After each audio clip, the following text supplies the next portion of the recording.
आवाज जा रहा है?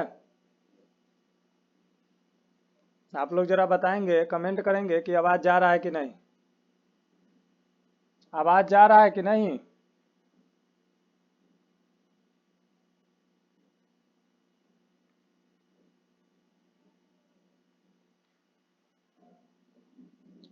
कमेंट करेंगे जरा आप लोग कि आवाज जा रहा है कि नहीं जा रहा है। तब हम लोग आगे बढ़ेंगे। आज का हमारा जो टेस्ट टॉपिक है, टेस्ट आईडी जो है 1799 045। 1799 045 हमारा टेस्ट आईडी है।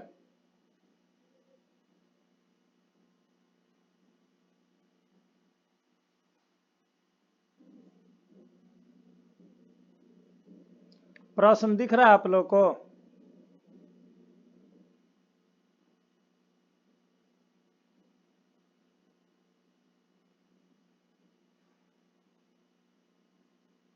कमेंट करेंगे।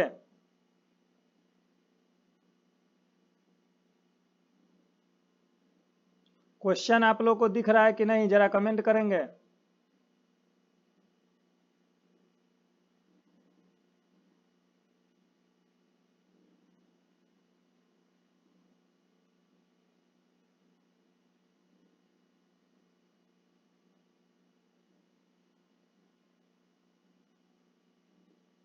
क्वेश्चन आप लोग को क्लियर दिख रहा है?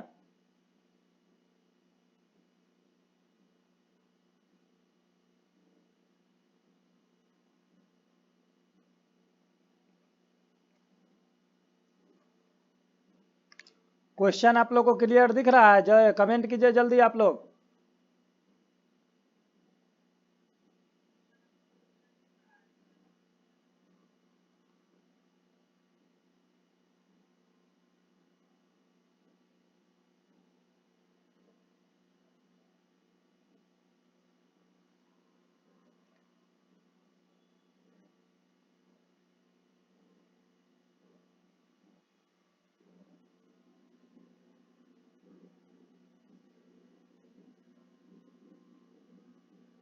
चलिए आगे हम लोग बढ़ेंगे।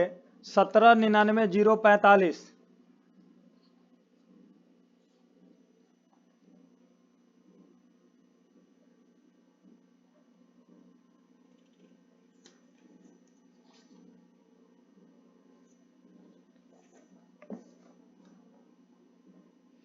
तो हमारा आज का जो प्रश्न कह रहा है, पहला प्रश्न हमारा है,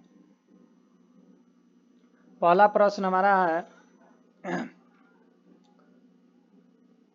कौन सा देश 28वें राष्ट्रमंडल अध्यक्ष सम्मेलन 2026 की मेजबानी करेगा? कौन सा देश है जो 28वें राष्ट्रमंडल अध्यक्ष सम्मेलन 2026 की मेजबानी करेगा? तो यह जो आपका मेजबानी जो करने का जो अधिकार प्राप्त है 2026 का, यह आपका राष्ट्रमंडल अध्यक्ष सम्मेलन का, यह आपका भारत को प्राप्त है। कौन करेगा? तो यह आपका 28वें जो सम्मेलन CSPOC यानी राष्ट्रमंडल अध्यक्ष सम्मेलन जो का मेजबानी जो करेगा, यह आपका कौन करेगा? तो यह आपका भारत के द्वारा किया जाएगा। किसके द्वारा? भारत के द्वारा किया जाएगा। यह जो आपका अगले ये 2026 में जो होना है, इसके लिए रीजन क्या है? तो भारत में आयोजित जो होगा, इसमें संसदों के कामकाज में AI यानी आर्टिफिशियल जो आपका इंटेलिजेंस है, उसके माध्यम से और सोशल मीडिया जो है, इसके अनुप्रयोग पर किया जाएगा। यह जो राष्ट्रमंडल अध्यक्ष सम्मेलन जो है, यह आपका संसदों के आपके कामकाज में AI और सोशल मीडिया के अनुप्रयोग पर आधारित होगा। चलिए आगे हम लोग बढ़ते हैं। आगे जो हमारा प्रश्न है, साफ नहीं दिख रहा है। वीडियो का क्वालिटी आप लोग एक बार चेक कर लेंगे।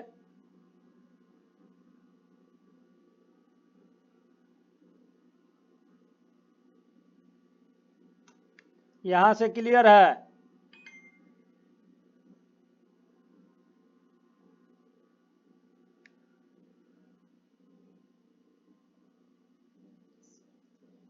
वीडियो के क्वालिटी को चेक कीजिए।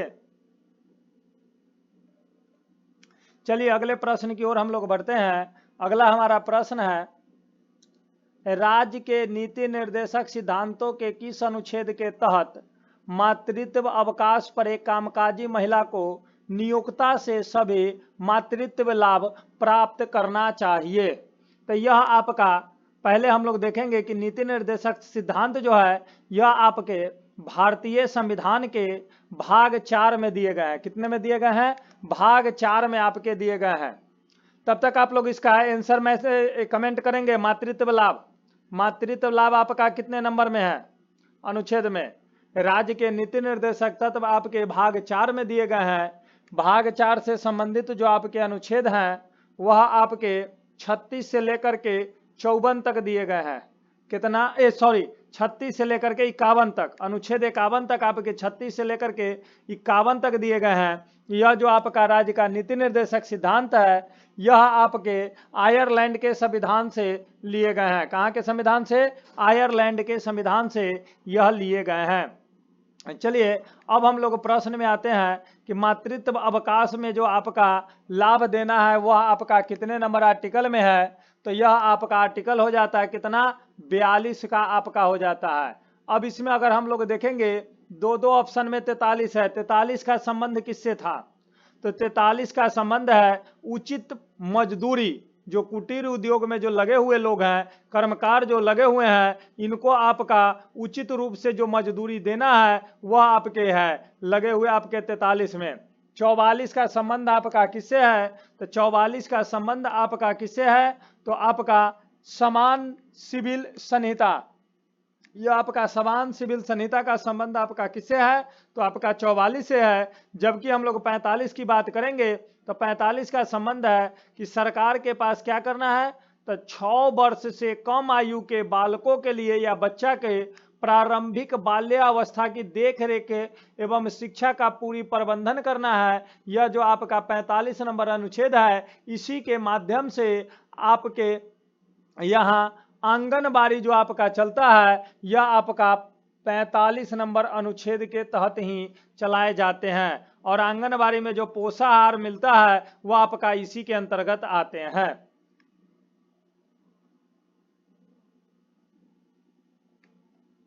चलिए आगे हम लोग बढ़ते हैं। तो आगे जो हमारा प्रश्न कह रहा है, निम्नलिखित में से किसे भारतीय संविधान द्वारा लागू किया जा सकता है? तो भारतीय संविधान के द्वारा जो लागू किया जा सकता है वह आपका किसको? तो यह आपका राज्य के नीति निर्देशक सिद्धांत को आपके लागू किए जाते हैं और इसी के माध्यम से आपका जो मातृत्व लाभ है ये आपका दिया जाता है। मातृत्व लाभ का मतलब क्या है? सीधे सीधे कि महिलाओं को जो आपके जॉब में है, गर्भवती महिलाओं को 6 महीने के लिए, कितने दिन? 6 महीने के लिए अवकाश दिया जाता है। और पुरुषों को इसके लिए यानी अपने बच्चे से मिलने के लिए 15 दिनों का अवकाश मिलता है। यह आपका भारतीय संविधान द्वारा जो लागू किया जाता है वह आपके राज्य के नीति निर्देशक आपके सिद्धांत या नीति निर्देशक तत्व को लागू किया जाता है। ठीक है, आगे हम लोग बढ़ते हैं। तो आगे हमारा जो प्रश्न है यह प्रश्न कह रहा है, चीन ने पहला नागरिक अंतरिक्ष यात्री को किस रॉकेट से अंतरिक्ष में भेजा है? चीन ने पहला नागरिक कौन है जिसे अंतरिक्ष यात्री को रॉकेट से अंतरिक्ष में जो भेजने का काम किया है यह आपका कौन सा है? तो यह आपका कौन है? तो आपका लॉन्ग मार्च 2F। किसके माध्यम से?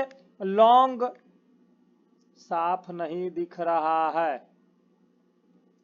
वीडियो के क्वालिटी एक बार बढ़ा के देखिए तो यहां से तो ठीक लग रहा है।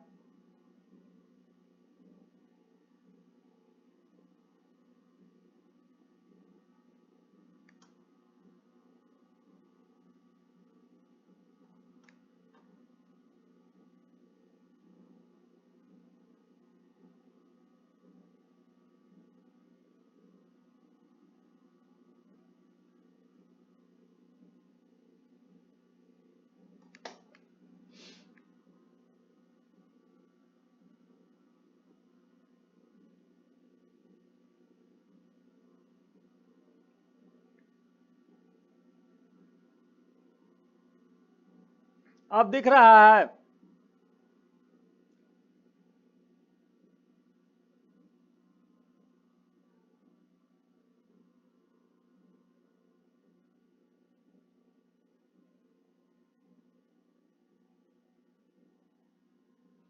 एक बार कमेंट कीजिए, अब दिख रहा है कि नहीं?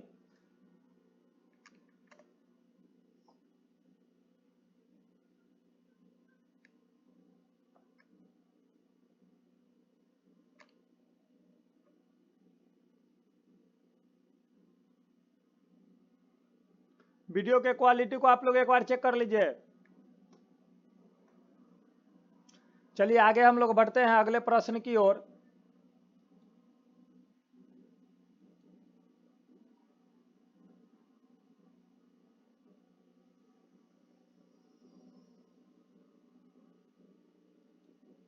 अगला प्रश्न है, निम्नलिखित में से कौन से कथन सही है? आपका कौन कथन पूछ रहा है? वह आपका पूछ रहा है कि सही कथन कौन है। तो सही कथन के लिए आपको देखना है। अगला प्रश्न कह रहा है, प्रश्न में यानी 5 नंबर प्रश्न में, झारखंड में सरहुल उत्सव मनाया जाता है। तो सरहुल उत्सव आपके झारखंड में मनाया जाता है, यह बिल्कुल सही है। आगे है, सरहुल उत्सव के अवसर पर साल के वृक्ष के फूल एकत्र कर देवता को भेंट किए जाते हैं। तो यह भी आपका सही है कि फूल को एकत्र करके क्या करते हैं, देवताओं को भेंट किए जाते हैं। और यह फूल जो आपके हैं वह करते क्या हैं? आपका आगे कह रहा है, साल के वृक्ष के फूल भूमि की उर्वरता का प्रतीक है।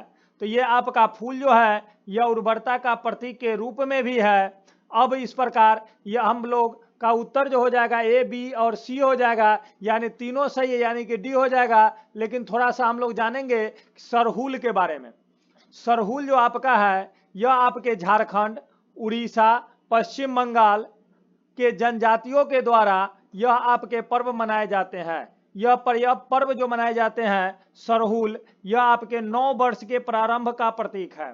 किसका प्रतीक है? यह आपके 9 वर्ष के प्रारंभ का प्रतीक माना जाता है। यह आपके झारखंड में, उड़ीसा में और पश्चिम बंगाल की जनजातियों के द्वारा मनाए जाते हैं। इसमें सरहुल का वास्तविक शाब्दिक अर्थ भी होता है आपका साल की पूजा। साल मतलब कौन साल? तो आपका वृक्ष जो साल वृक्ष है उसके बारे में कह रहा है कि साल की पूजा से संबंधित होता है। अब इसमें और हम लोग देखेंगे कि इसको कौन जनजाति मनाएगा। तो इसे मुख्य रूप से मुंडा, उराव और हो जनजाति के द्वारा आपके मनाए जाते हैं। कौन? मुंडा, हो और उराव जनजाति के द्वारा यह आपके सरहुल पर्व मनाए जाते हैं। आगे हमारा प्रश्न कह रहा है,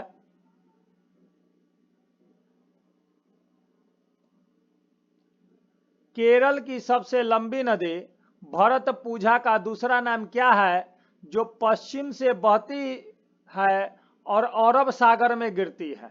यानी कि वह कौन सी केरल की नदी है जो आपका पश्चिम से बहती है और उसका जो नाम है वह आपका भरतपुझा नदी का, वह आपका कौन नाम है? पुन्नानी नाम है। कौन नदी है? पुन्नानी नदी है आपका।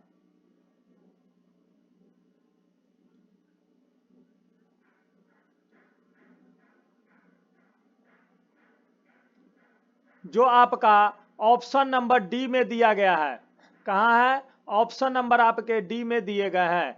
आगे आपका प्रश्न कह रहा है, भारत ने किसे डैश को हराकर यानी किसे हराकर अपना पहला महिला अंडर 19 T20 क्रिकेट विश्व कप जीता है? जल्दी आप लोग कमेंट कीजिए कि आपका भारत किसको हरा करके पहला महिला under 19 T20 cricket world cup जो आपका है यह आपका जीता है, वह कौन है? जल्दी आप लोग कमेंट करेंगे।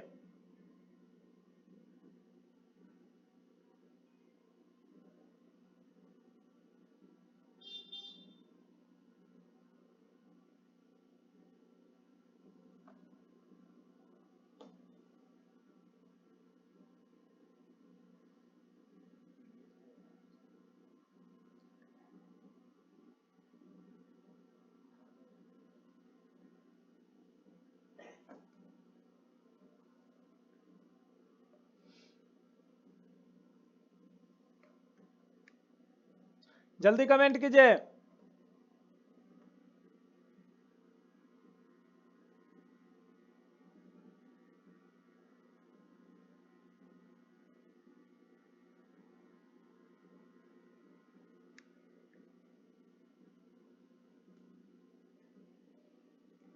जूम करने के लिए नहीं बोले हैं, वीडियो के क्वालिटी को आप लोग बढ़ाइए।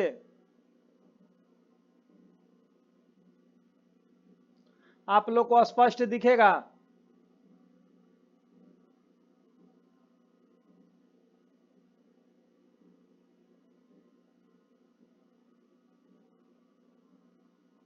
जल्दी बताइए, भारत ने किसे हरा करके अपना पहला महिला अंडर 19 T20 विश्व कप को जीता है?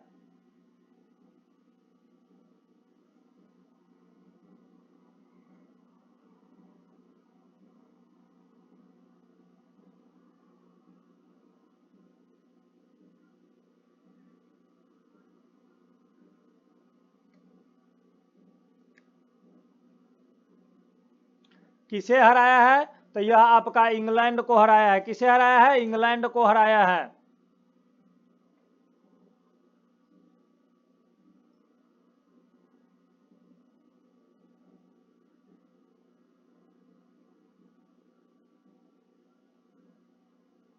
आगे आपका अगला प्रश्न कर रहा है, समाज के कमजोर वर्गों को सामाजिक न्याय दिलाने के लिए महाराष्ट्र में निम्नलिखित में से किस संघ का गठन किया गया है? यानी कि समाज के आपके जो सबसे कमजोर वर्ग है उसको सफलता दिलाने के लिए जो आपका एक नए वर्ग का गठन किया गया था महाराष्ट्र में, जो आपका दलित समुदाय कहा जाता है, उस वर्गों को जो आपके समाज में न्याय दिलाने के लिए जो किया गया है, यह समाज में न्याय दिलाने का जो काम किया गया है वह आपका कौन सा?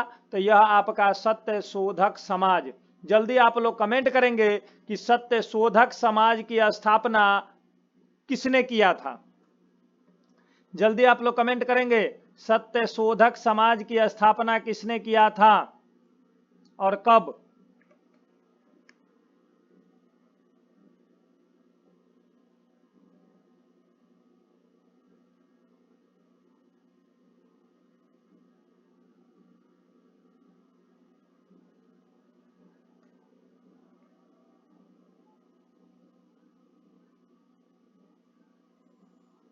जल्दी कीजिए।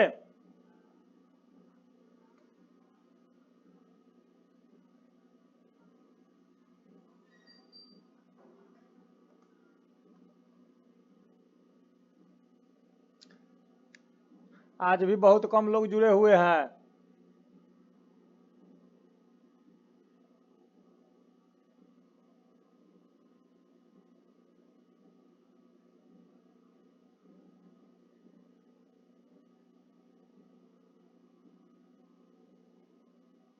सत्यशोधक समाज की स्थापना ज्योतिबा राय फुले के माध्यम से 1873 में किया गया था।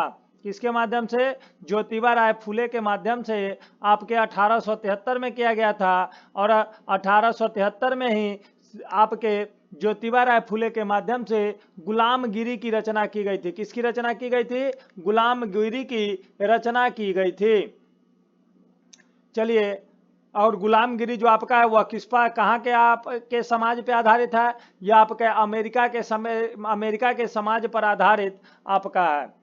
चलिए आगे हम लोग बढ़ते हैं अगले प्रश्न की ओर। अगला प्रश्न कह रहा है, कौन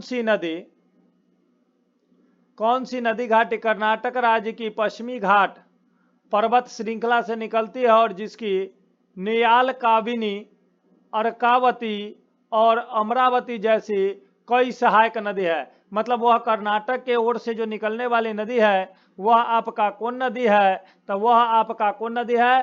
कावेरी नदी है। कौन नदी है? कावेरी नदी है। कावेरी नदी को दक्षिण भारत की गंगा नदी भी कहा जाता है क्योंकि यह दक्षिण भारत की सबसे पवित्र नदी है। जबकि दक्षिणी गंगा आपका किसे कहा जाता है? तो दक्षिणी गंगा आपका गोदावरी को कहा जाता है। दक्षिणी गंगा के नाम से गोदावरी को कहा जाता है, जबकि दक्षिण भारत की गंगा के रूप में आपका कावेरी को जाना जाता है। जरा आप लोग कमेंट करेंगे कि कावेरी नदी का उद्गम केंद्र कहाँ है? कावेरी नदी का उद्गम केंद्र कहाँ है? जल्दी आप लोग कमेंट कीजिए, कावेरी नदी का उद्गम केंद्र।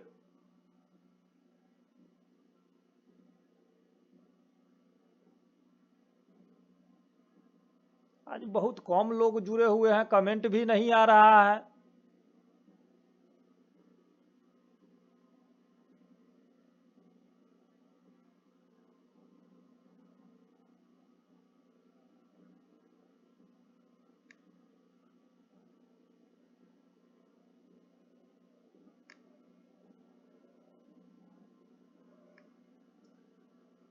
ललन, जल्दी बताइए, कावेरी नदी का उद्गम केंद्र।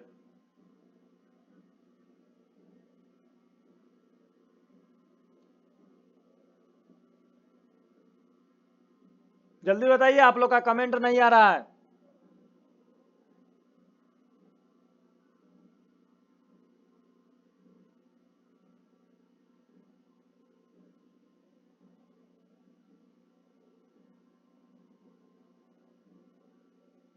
जल्दी बताइए, कौन सी नदी घाटी कर्नाटक राज्य की पश्चिमी घाट पर्वत से श्रृंखला से जो निकलती है, तो वह आपका कावेरी नदी है। कावेरी नदी को किस नाम से जाना जाता है? जल्दी कमेंट कीजिए।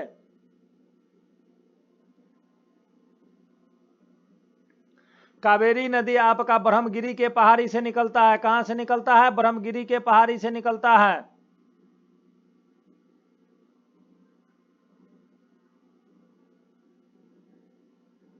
चलिए आगे हम लोग बढ़ते हैं अगले प्रश्न की ओर।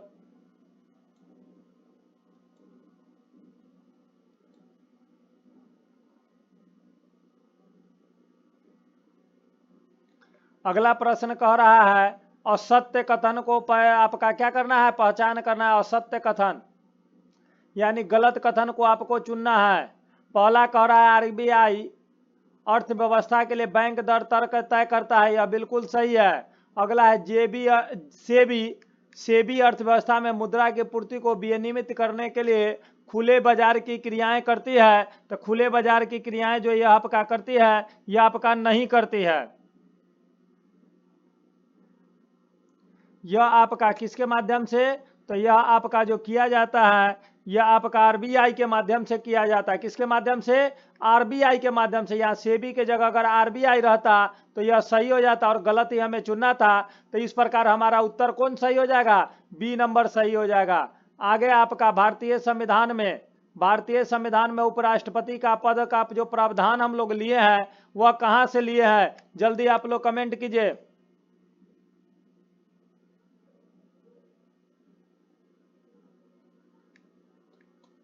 दक्षिण भारत की गंगा, बिल्कुल सही है।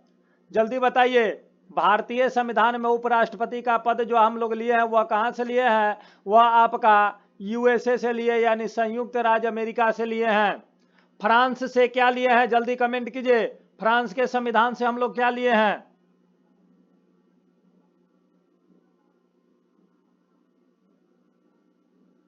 फ्रांस के संविधान से कुछ लिए हैं? जल्दी कमेंट कीजिए।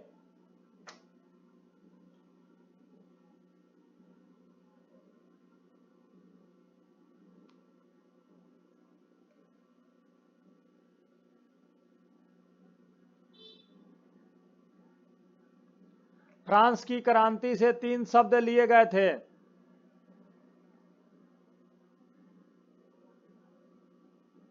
ठीक है, चलिए जापान से बताइए, जापान से क्या लिए हैं? जापान से कुछ लिए हैं? जापान के संविधान से क्या लिए हैं? जल्दी कमेंट कीजिए, जल्दी जल्दी।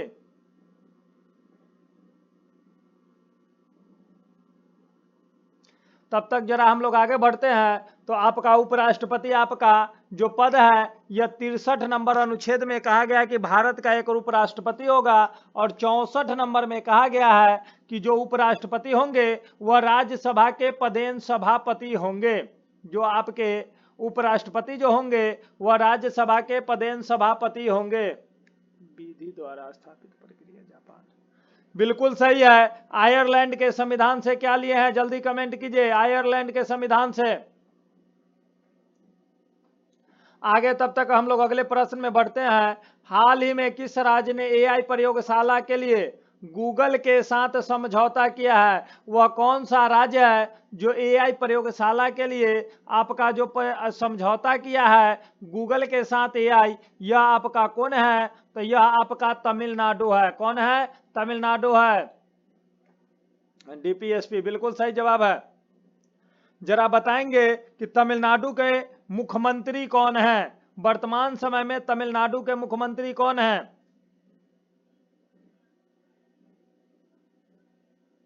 तमिलनाडु के मुख्यमंत्री कौन है?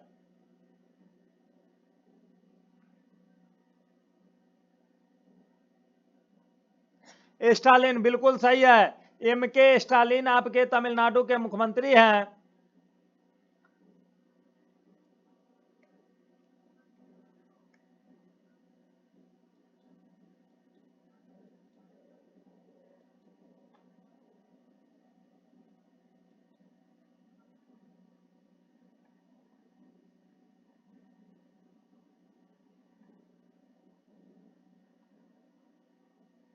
अगला प्रश्न हमारा कह रहा है विश्व स्वास्थ्य संगठन यानी WHO ने अक्टूबर 2004 में किस देश को आधिकारिक तौर पर मलेरिया मुक्त घोषित किया है?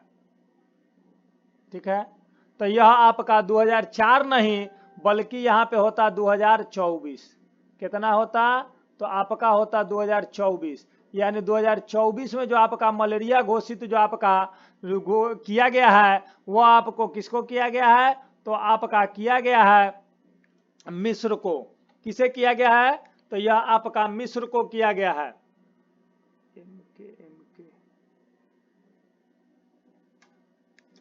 किसे घोषित किया गया है? तो यह आपका मिस्र को घोषित किया गया है।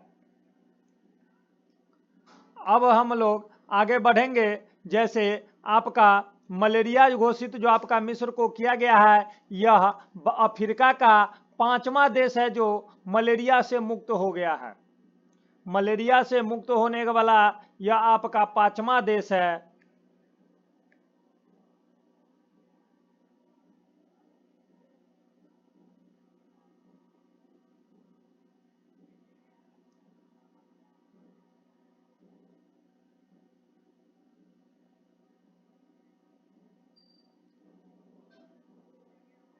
आगे है आपका नागी और नकटी पक्षी अभ्यारण्य को रामसर साहब में आपका कब घोषित किया गया? नागी नकटी आपका बिहार का है। बिहार का आपका है। कब घोषित किया गया है? जल्दी आप लोग कमेंट करेंगे। नागी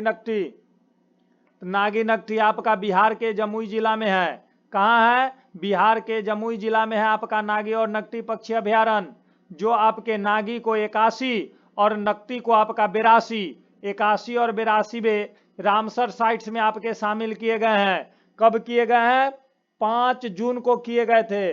5 जून को। ईयर जल्दी आप लोग मैसेज कमेंट कीजिए। 2024 बिल्कुल सही जवाब है। 5 जून आपके 2024 को बिहार के जमुई जिला में नागी और नकटी है, जिसे नागी को 81वें रामसर साइट्स और नकटी को आपका 82वें रामसर साइट्स में आपके सम्मेलन किए गए हैं।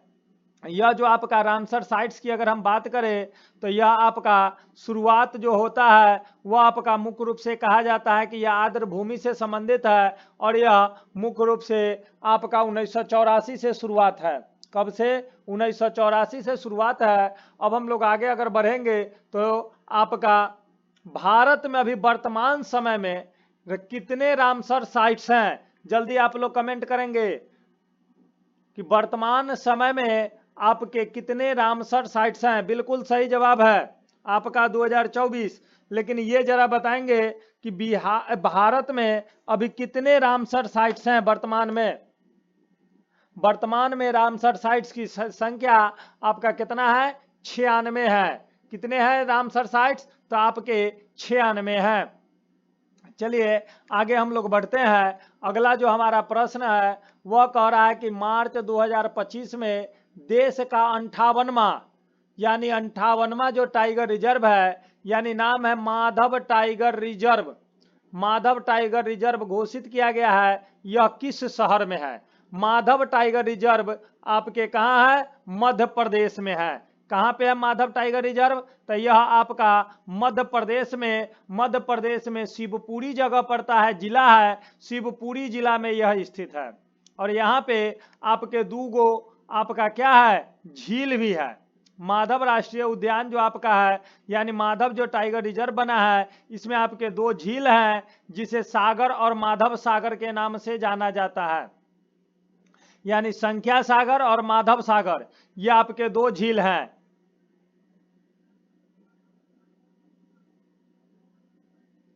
अब मध्य प्रदेश में जो आपके टाइगर रिजर्व बन गए, वह आपके माधव टाइगर रिजर्व के बन जाने से मध्य प्रदेश में आपके 9 गो टाइगर रिजर्व हो गए हैं। कितने? तो आपके 9 गो टाइगर रिजर्व आपके केवल मध्य प्रदेश में है, और मध्य प्रदेश में ही सबसे ज्यादा आपके टाइगर हैं, सबसे ज्यादा आपका मध्य प्रदेश में ही टाइगर हैं। चलिए अगले प्रश्न की ओर हम लोग बढ़ते हैं। अगला प्रश्न कह रहा है, जनवरी 2025 में ग्रुप कैप्टन शुभांशु शुक्ला को किस निजी अंतरिक्ष मिशन के लिए पायलट के रूप में चुना गया है? पायलट के रूप में जो आपका चुना गया है शुभांशु शुक्ला को, यह आपका किसके लिए चुना गया है? तो यह आपके चुना गया है एक्जिम मिशन 4 के लिए। क्या है? एक्सी ओम मिशन है, इसी के लिए आपका एक्सी-ओम आपका 4 जो मिशन है, इसी के लिए आपका चुना गया है। यह जो आपके हैं शुभांशु शुक्ला, यह आपके वायुसेना के अधिकारी हैं। किसके? वायुसेना के, और इसरो अंतरिक्ष यात्री के कैप्टन हैं, और इन्हीं को यह क्या किया गया है, पायलट के रूप में चुना गया, एक्सी-ओम मिशन के पायलट के रूप में आपका चुना गया है। और बैकअप के लिए इनके साथ जो काम करेंगे, बैकअप के रूप में आपके काम करेंगे प्रशांत बालाकृष्णन नायर। ये आपके इनके साथ जो एक और व्यक्ति हैं, वो आपके ग्रुप कैप्टन के रूप में जो बैकअप पायलट हैं, वो आपके कौन है? प्रशांत बालाकृष्णन नायर आपके हैं, जो आपके इनके साथ में काम करेंगे। अगला प्रश्न है आपका, जनवरी 2025 तक के अनुसार बिहार में कुल कितने तेल रिफाइनर हैं? जल्दी आप लोग कमेंट करेंगे, बिहार में कितने तेल रिफाइनरी है और वो कहां है? बिहार में तेल रिफाइनरी आपके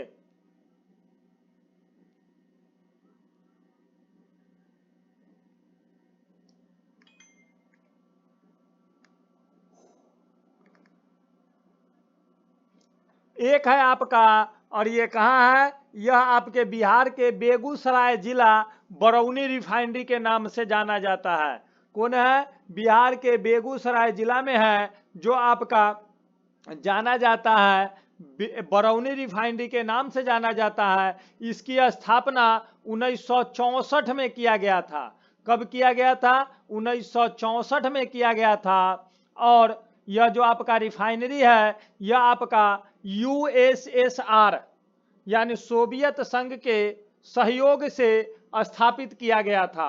यह आपका 1964 में तेल रिफाइनरी जो आपके बेगूसराय के बरौनी में आपका किया गया है, यह आपका सोवियत संघ के सहयोग से किया गया है, यूएसएसआर के सहयोग से 1964। और उसके बाद से आपका 65 से अगले वर्ष से ही बरौनी तेल जो आपका रिफाइनरी है, यह आपके राष्ट्र को समर्पित है। और बेगूसराय जिला को बिहार का औद्योगिकी जिला के नाम से भी जाना जाता है, यानी बिहार के औद्योगिकी जिला के रूप में आपके बेगूसराय को जाना जाता है। और बेगूसराय में ही आपके 2025-26 के जो अभी बजट चल रहे हैं, और इस बजट के अनुसार आपके बेगूसराय में कैंसर अस्पताल खोले जाने की भी घोषणा कर दिया गया है। यानी कि कैंसर अस्पताल भी आपके बेगूसराय जिला में 2025-26 के बजट में आपका खोले जाने की घोषणा कर दिया गया है।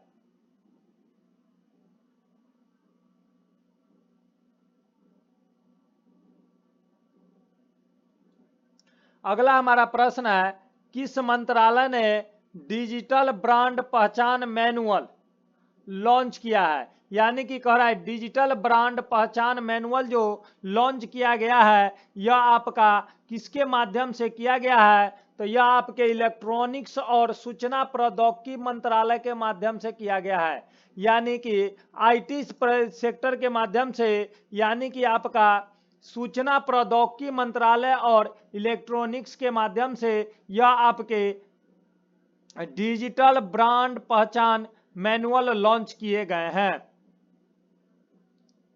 यह जो आपके पहचान लॉन्च किए गए हैं, इससे आपका होगा क्या, तो आपका कि इसके माध्यम से एक गाइडलाइन जारी किया जाएगा जिसका उद्देश्य होगा सरकारी डिजिटल प्लेटफॉर्मों को एक समान पहचान बनाना, और दूसरा इसका है कि नागरिकों को सरकारी सेवाओं का उपयोग करना और आसान हो जाएगा। यानी लोगों को आपका क्या हो जाएंगे, सरकारी सेवा का प्रयोग ये लोग ज्यादा से ज्यादा मात्रा में करेंगे।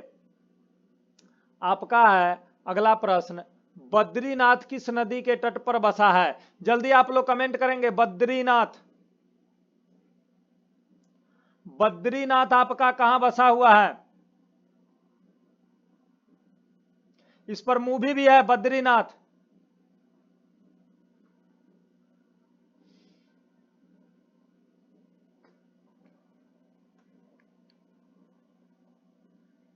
जल्दी कमेंट कीजिए, बद्रीनाथ आपके किस नदी के तट पर बसा हुआ है?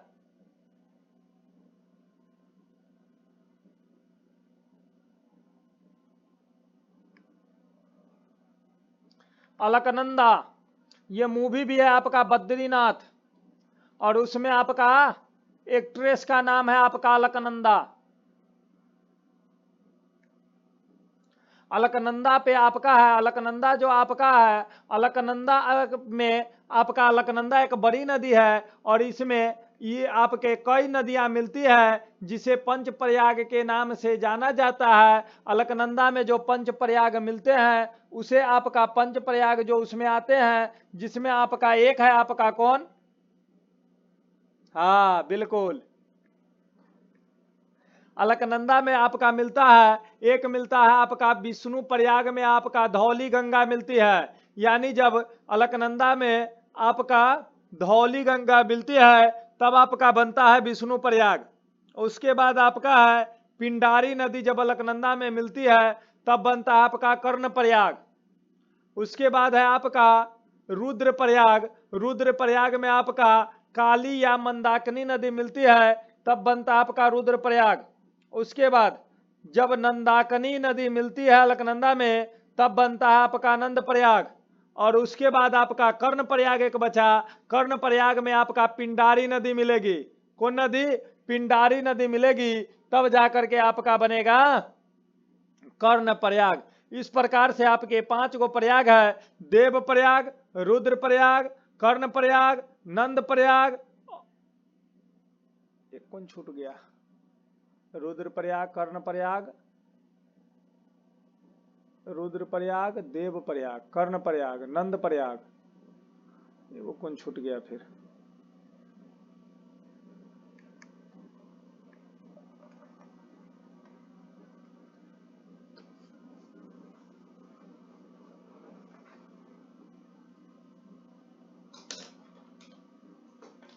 आपका एक है रुद्र प्रयाग। रुद्र प्रयाग में आपका कौन नदी मिलती है, तो अलकनंदा में काली नदी है। उसके बाद नंद प्रयाग, नंद प्रयाग में आपका नंदाकिनी नदी। उसके बाद देव प्रयाग, देव प्रयाग में आपका भागीरथी नदी मिलेगी। उसके बाद आपका कर्ण प्रयाग, कर्ण प्रयाग में आपका मिलेगी कौन, तो कर्ण प्रयाग में आपका मिलेगी अलकनंदा के साथ पिंडारी नदी, पिंडारी नदी मिलेगी। उसके बाद एक और आपका बच गया देव, कर्ण, रुद्र, ये वो कौन छूट रहा है, रुद्र प्रयाग, नंद प्रयाग, देव प्रयाग, कर्ण प्रयाग,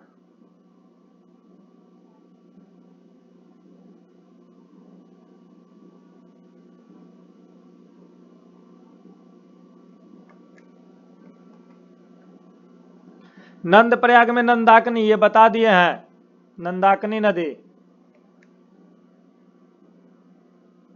एक कोई छूट रहा है, नाम तो लिया है लेकिन अभी ध्यान नहीं आ रहा है। एक रुद्र प्रयाग, नंद प्रयाग, देव प्रयाग, कर्ण प्रयाग।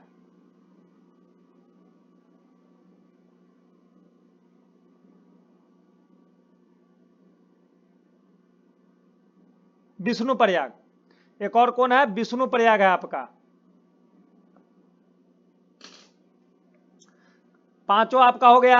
आपका एक बार फिर से मिला लेंगे, रुद्र प्रयाग, नंद प्रयाग, देव प्रयाग, कर्ण प्रयाग और विष्णु प्रयाग। ये आपके 5 प्रयाग है। ये आपके पांचों प्रयाग जब मिलते हैं तब जाकर के लास्ट में सबसे बाद में आपका मिलता है भागीरथी नदी मिलती है। सबसे बाद में आपका भागीरथी जब अलकनंदा में मिलती है तब जाकर के आपका बनता है कौन? देव प्रयाग। और वहीं के बाद आपका गंगा नदी आपका बनती है। चलिए आगे हम लोग अब नदी किनारे से अगर देखेंगे तो गंगा नदी के किनारे जल्दी एक दो शहर का नाम बताइए गंगा नदी के किनारे जो अवस्थित है। जल्दी आप लोग कमेंट करेंगे जो गंगा नदी के किनारे होगा।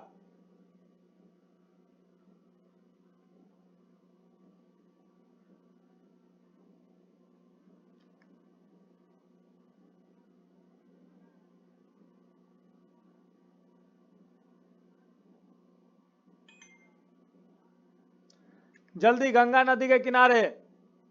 और नहीं कोई तो बिहार की राजधानी पटना। पटना आपका गंगा नदी के किनारे ही है। उसके बाद भागीरथी नदी के किनारे की अगर हम बात करेंगे तो भागीरथी नदी के किनारे आपका कौन है?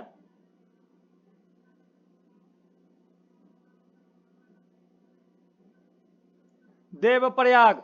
उसके बाद है आपका रामगंगा। रामगंगा के किनारे जल्दी आप लोग कमेंट करेंगे रामगंगा नदी के किनारे कौन है?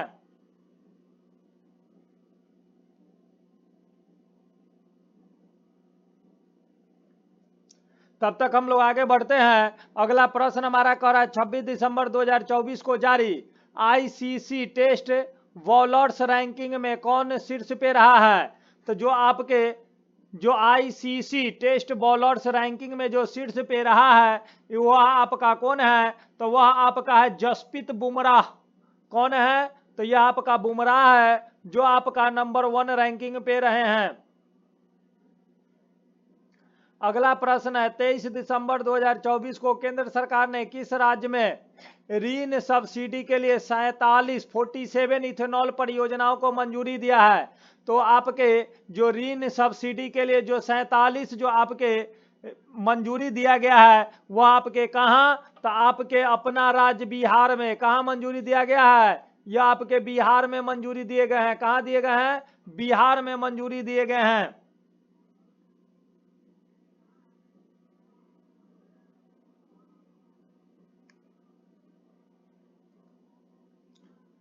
आगे है शेरशाह के बचपन का नाम। जल्दी कमेंट करेंगे शेरशाह सूरी के बचपन का नाम क्या था? जल्दी आप लोग कमेंट कीजिए।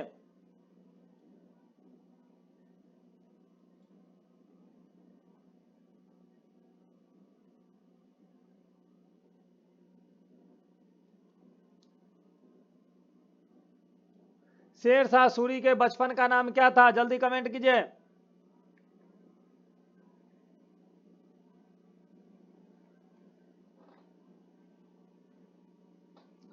जल्दी कमेंट कीजिए शेरशाह सूरी के बचपन का नाम।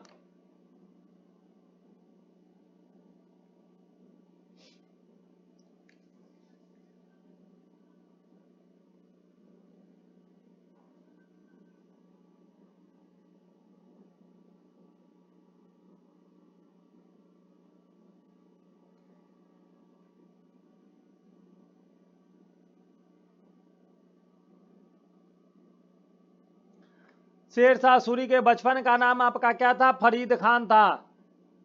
कौन था? फरीद खान था आपका शेरशाह सूरी के बचपन का नाम। बिल्कुल सही जवाब है। शेरशाह सूरी जो आपका है इसका शासन की अगर हम बात करेंगे तो यह आपका मुख्य रूप से 40 से 45 तक रहा। कब तक? 40 से 45 तक। इसका नाम था आपका फरीद खान, लेकिन आपका जो आपका बहार खां लोहानी था यानी लोहानी खां के माध्यम से इसे शेर खां की उपाधि मिला था, क्योंकि शेर को यह मार दिया था जिसके मारने के उपलक्ष्य में जो आपके लोहानी हैं लोहानी खां इसे क्या किए थे? तो शेर खां की उपाधि दिए थे। शेरशाह सूरी आपका पहला वह व्यक्ति है जो पटना का व्यक्ति है, यानी बिहार का व्यक्ति है, जो आपका दिल्ली का शासक बना था। यानी भारत पर शासन करने वाला आपका पहला व्यक्ति है शेरशाह सूरी। शेरशाह सूरी के माध्यम से ही आपका पटना की स्थापना किया गया था। पटना की स्थापना आपका किसके माध्यम से? शेरशाह सूरी के माध्यम से किया गया था 1541 ईस्वी में। और 1545 में कालिंजर के अभियान के समय आपका तोप खाना जो था, तोप जो था वह आपका फट गया, जिस कारण से इसकी क्या हो गई थी? मृत्यु हो गई थी। कहां? तो आपके कालिंजर के अभियान के समय, कालिंजर के अभियान आपका 22 मई को था। कब था? 22 मई को आपका 1545 में था। 1545 में 22 मई को था। वहीं से आपका शेरशाह सूरी अब आपका मर गया। और उसके बाद शेरशाह सूरी का जो मकबरा बनाया गया वो आपका कहाँ है? जल्दी आप लोग कमेंट करेंगे। शेरशाह सूरी का मकबरा बिहार में है। बिहार में कहाँ है? जल्दी कमेंट करेंगे।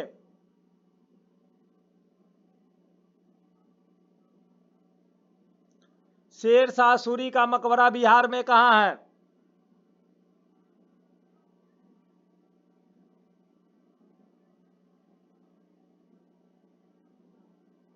सासाराम।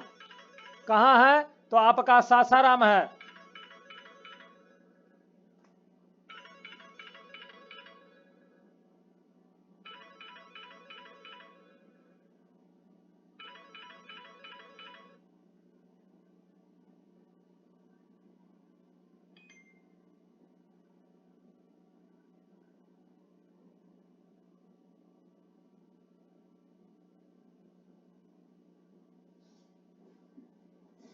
चलिए आगे हम लोग बढ़ते हैं अगले प्रश्न की ओर कि भारतीय राष्ट्रीय कांग्रेस की स्थापना कब हुई थी।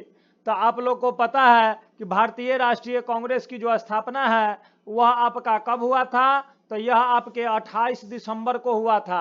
कब हुआ था? 28 दिसंबर को 1885 में हुआ था। 28 दिसंबर 1885 को जो आपका हुआ था, यह आपका होना था पूना में, लेकिन वहां पे प्लेग फैल गया था, जिस कारण से हुआ कहाँ? तो यह आपके बंबई में हुआ था, गोकुल दास तेजपाल संस्कृत विद्यालय में। और इसमें टोटल जो उपस्थित सदस्य थे वो आपके 72 सदस्य उपस्थित हुए थे। कितने सदस्य?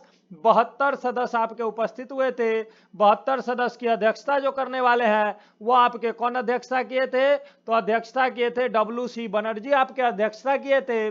और इसके सचिव जो बनाए गए थे वह सचिव कौन बने थे? तो आपके AO ह्यूम थे, यानी एलन एक्टोबियम ह्यूम थे। इन्हीं के माध्यम से अब 1885 के समय में, 1885 के समय आपका यहाँ पे जो अंग्रेज का जो प्रतिनिधि के रूप में था, यानी वायसराय था, वह कौन था? तो लॉर्ड डफरिन था। यानी लॉर्ड डफरिन के शासनकाल में कांग्रेस की स्थापना की गई थी। आगे हम लोग बढ़ते हैं अगले प्रश्न की ओर।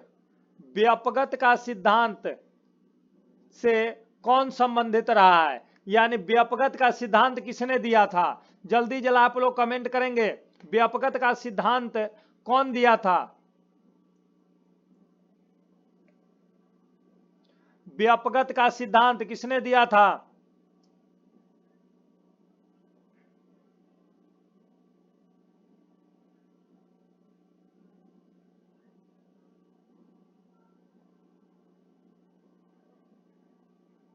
जल्दी कमेंट कीजिए।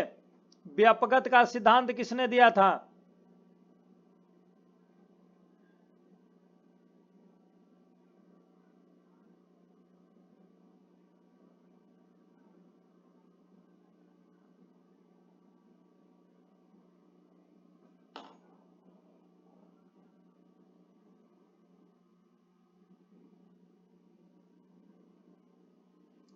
व्यापकत का सिद्धांत कौन दिया था? डलहौजी। कौन दिया था? लॉर्ड डलहौजी के माध्यम से दिया गया था। अब लॉर्ड डलहौजी का शासनकाल हम लोग देखेंगे तो यह आपका 1848 से 56 तक था। ठीक है। इसके बाद अगर हम लोग देखेंगे तो इसके समय में कई आपके शुरुआत किए गए थे। जैसे सबसे पहला अगर हम लोग बात करें तो रेलवे का शुरुआत, डाक व्यवस्था की शुरुआत, वुड डिस्पैच इसी के समय में आया था और इसी के द्वारा आपका किया हुआ था, जो था 1856 में आपका करना था, लेकिन हुआ था मुख्य रूप से 57 में, इसी के द्वारा ले आया गया था। लेकिन जब आपका 57 हुआ था उस समय आपका आ जाते हैं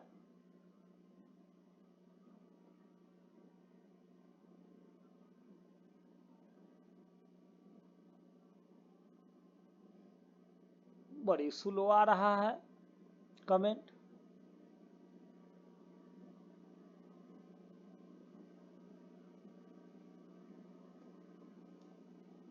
तो आपका वुड डिस्पैच हुआ, उसके बाद आपका रेलवे चलाया गया था। ये सभी काम आपके डलहौजी से संबंधित है। डलहौजी के समय ही आपका व्यापकता के सिद्धांत, जो रियासतों को, अनेक रियासतों को ब्रिटिश साम्राज्य में मिलाने का काम किया गया था। राजनीति जो इसका था वह साम्राज्यवादी नीति पर आधारित हुआ करता था। और आपका जो डलहौजी को कहा जाता है, यह आपका भारत में औद्योगिकीकरण की नींव डालने का श्रेय भी आपको इसी को दिया जाता है। किसे दिया जाता है? डलहौजी को दिया जाता है। यानी डलहौजी को ही आपका क्या दिया गया है? तो आपका औद्योगिकीकरण की नींव डालने का श्रेय भी इसी को दिया जाता है। आगे है आपका अगला प्रश्न, भारत का प्रथम वायसराय कौन था? तो वायसराय वाला जो आपका पद आया था, यह आपका आया था कब? 1858 में। जल्दी जरा आप लोग कमेंट करेंगे, भारत का प्रथम वायसराय कौन था? जल्दी कमेंट कीजिए, भारत का वायसराय कौन था?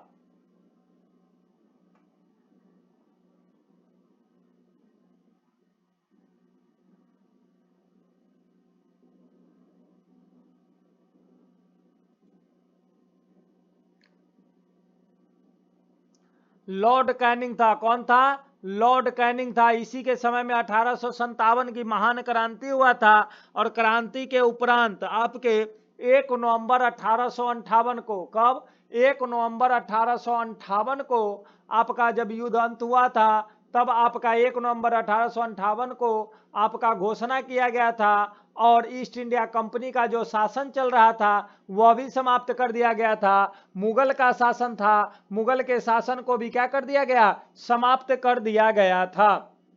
चलिए आगे हम लोग बढ़ते हैं। प्राचीन नालंदा विश्वविद्यालय के संस्थापक कौन है? यानी जो आपका नालंदा विश्वविद्यालय है, इसकी स्थापना किसके माध्यम से किया गया था? नालंदा विश्वविद्यालय की स्थापना आपका कुमार गुप्त के माध्यम से किया गया था। किसके माध्यम से किया गया था? कुमार गुप्त के माध्यम से यह आपका किया गया था। यह जो आपका विश्वविद्यालय जो है, यह आपका शुरू में इसका नाम था नालंदा बौद्ध विहार। नालंदा विश्वविद्यालय का पुराना नाम था आपका क्या चीज? नालंदा बौद्ध विहार था। इसमें और अगर हम लोग देखेंगे, नालंदा बौद्ध विहार में आपका उस समय, यानी कि समझिए कि प्राचीन काल के समय में यहाँ पे एडमिशन लेना इतना टफ था कि यहाँ पे प्रवेश के लिए परीक्षाएं होती थी। प्रवेश के लिए परीक्षाएं होती थी और यानी कि एडमिशन लेने से पहले यहाँ पे इंट्रेंस होता था और उसके बाद यहाँ पे इंट्रेंस होता था। इस विश्वविद्यालय को आपका ऑक्सफोर्ड ऑफ महायान बौद्ध भी कहा जाता है। लेकिन दुर्भाग्य की बात रही क्या कि आपके एक सेना नायक थे जो आपके नालंदा विश्वविद्यालय को आग लगा करके जला दिए, जिसका नाम जरा आप लोग कमेंट करेंगे कि वह कौन व्यक्ति था जिसने आपका नालंदा विश्वविद्यालय को आग के हवाले कर दिया था। तब तक जरा हम लोग पीछे अगर थोड़ा बढ़ेंगे तो पीछे हमारा क्वेश्चन था वायसराय वाला। क्या था? वायसराय। तो वायसराय प्रथम तो हम लोग देख लिए। अब हम लोग अंतिम थोड़ा वायसराय की बात करेंगे। तो अंतिम वायसराय आपका माउंटबेटन था। कौन था? माउंटबेटन था। लेकिन अगर हम लोग और पीछे से अगर चलेंगे तो सबसे पहले बंगाल में आपका गवर्नर आया था। तो बंगाल का गवर्नर जो आपका बनाए गए थे, वह आपका प्रथम गवर्नर थे रॉबर्ट क्लाइव। कौन थे? बख्तियार खिलजी, बिल्कुल सही जवाब है। आपका रॉबर्ट क्लाइव को बनाया गया था। अगर अंतिम हम लोग बंगाल के गवर्नर को बात करेंगे तो आपका हो जाता है कौन, तो वह आपका है वारेन हेस्टिंग्स। फिर वारेन हेस्टिंग्स को बंगाल का प्रथम गवर्नर जनरल बना दिया गया। और ये जो वारेन हेस्टिंग्स है इसने आपका क्या किया था, तो आपका जब प्रथम बंगाल का गवर्नर जनरल बना था तो इसने क्या किया था, आते ही सबसे पहला काम किया था क्या, कि रॉबर्ट क्लाइव के माध्यम से जो बंगाल में द्वैत शासन लगाया हुआ था उस द्वैत शासन को हटा दिया था। इसी के समय में 1773 का रेगुलेटिंग एक्ट आया था और 1784 का पिट्स इंडिया एक्ट आया था। और इसके द्वारा और जो किया गया था, कलकत्ता में प्रथम मदरसा विश्वविद्यालय, जो मदरसा जो है, प्रथम मदरसा जो इस आपके स्कूल हैं, जो मदरसा शिक्षा है, वो आपका स्थापित करने का श्रेय वारेन हेस्टिंग्स को ही दिया जाता है। और उसके बाद गीता का अंग्रेजी में चार्ल्स विल्किंसन के माध्यम से जो अनुवाद किया गया था, अब यह भी जो आपका है इसका जो प्रश्रय देने का काम है वह आपका कौन किया था, तो वह भी आपके वारेन हेस्टिंग्स के माध्यम से ही हुआ था। उसके बाद भारत का पहला समाचार पत्र कौन है, द बंगाल गजट। भारत का सबसे पहला जो आपका समाचार पत्र है द बंगाल गजट, यह भी प्रकाशन जो आपके किसके माध्यम से, तो आपके हिक्की के माध्यम से किया गया था, जेम्स ऑगस्टस हिक्की। यह आपका इसी के समय का है, 1780 में। यानी ये सारी घटना आपका किससे संबंधित है, तो यह आपका वारेन हेस्टिंग्स के संबंधित है। इसी तरह हम लोग बंगाल का अंतिम अगर हम लोग गवर्नर जनरल की बात करेंगे तो वह आपका कौन हो जाता है, विलियम बेंटिक हो जाता है। फिर विलियम बेंटिक आपके बन जाते हैं भारत के गवर्नर या भारत के गवर्नर जनरल, विलियम बेंटिक वही व्यक्ति है जो आपके भारत में समाज सुधार में बहुत काम किए थे। और आप लोग को पता होगा कि भारत में समाज सुधार के रूप में सबसे पहला जो बीड़ा उठाने का काम किए थे, जो आधुनिक भारत के नींव डालने वाले यानी आधुनिक भारत के निर्माता के रूप में जो जाने जाते हैं, राजा राम मोहन राय। तो राजा राम मोहन राय जो आपके हैं इसी समय के हैं, यानी विलियम बेंटिक आपके हो जाते हैं प्रथम आपके गवर्नर। उसके बाद आपका अंतिम की अगर हम बात करेंगे भारत का गवर्नर या गवर्नर जनरल, तो आपके लॉर्ड कैनिंग है, क्योंकि इसी के बाद आपका वायसराय का पद इसी के समय में आपका शुरू हो जाता है 1858 में। और इसके बाद आपका पूरा रहता है माउंटबेटन तक। उसके बाद आपका स्वतंत्र भारत के जो प्रथम कहे जाएंगे, प्रथम गवर्नर आपके कौन है, तो स्वतंत्र भारत के प्रथम गवर्नर आपके माउंटबेटन है और अंतिम भी आपके माउंटबेटन है। लेकिन स्वतंत्र भारत के प्रथम भारतीय या अंतिम भारतीय कौन आपके गवर्नर हैं, तब आपके हो जाएंगे सी राजगोपालाचारी। चलिए आगे हम लोग बढ़ते हैं अगले प्रश्न की ओर। मुंगेर निम्नलिखित में से किसकी राजधानी है, तो आपका मुंगेर जो आपका राजधानी था वह आपका किसकी था, तो वह आपका मुंगेर जो राजधानी था, बिल्कुल सही जवाब है सी राजगोपालाचारी। मुंगेर जो आपका राजधानी था वह आपका पहले राजधानी था मुर्शिदाबाद बंगाल का। फिर मीर कासिम के माध्यम से आपका जो मुर्शिदाबाद था वहां से राजधानी को स्थानांतरित करके आपके मुंगेर को लाया गया था। ठीक है, तो बंगाल का आपका मीर कासिम के समय में आपका क्या होगा, राजधानी लाया जाएगा कहाँ, मुंगेर में लाया जाएगा। यह आपका जो मीर कासिम है ये आपका 1760 में गद्दी पर बैठा था और 1764 ईस्वी में बक्सर का लड़ाई हुआ और बक्सर के लड़ाई में यहाँ पे क्या होंगे, ये लोग हार जाएंगे और हारने के बाद ये लोग क्या करेंगे, इसमें आपके जुड़ जाएंगे। यानी कि ये बंगाल को क्या करेंगे, तो ब्रिटिश साम्राज्य में मिला लेंगे।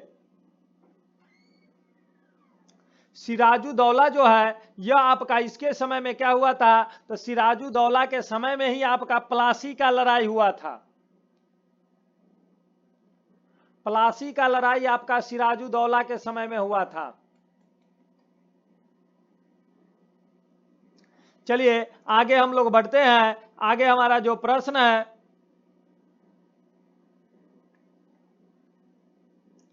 गुरु गोविंद सिंह की माता का नाम क्या है? गुरु गोविंद सिंह आपकी माता का नाम आपका कजरी देवी था। क्या था? कजरी देवी था। गुरु गोविंद सिंह का जन्म की अगर हम बात करें तो आपका पटना में 1666 में हुआ था। कब हुआ था? 1666 में। यह सिख के आपके 10वें गुरु और अंतिम गुरु कहे जाते हैं। सिख धर्म के आपके 10वें गुरु या फिर अंतिम गुरु कहे जाते हैं। आपका गुरु गोविंद सिंह के माध्यम से 1699 ईस्वी में खालसा पंथ की स्थापना की गई थी।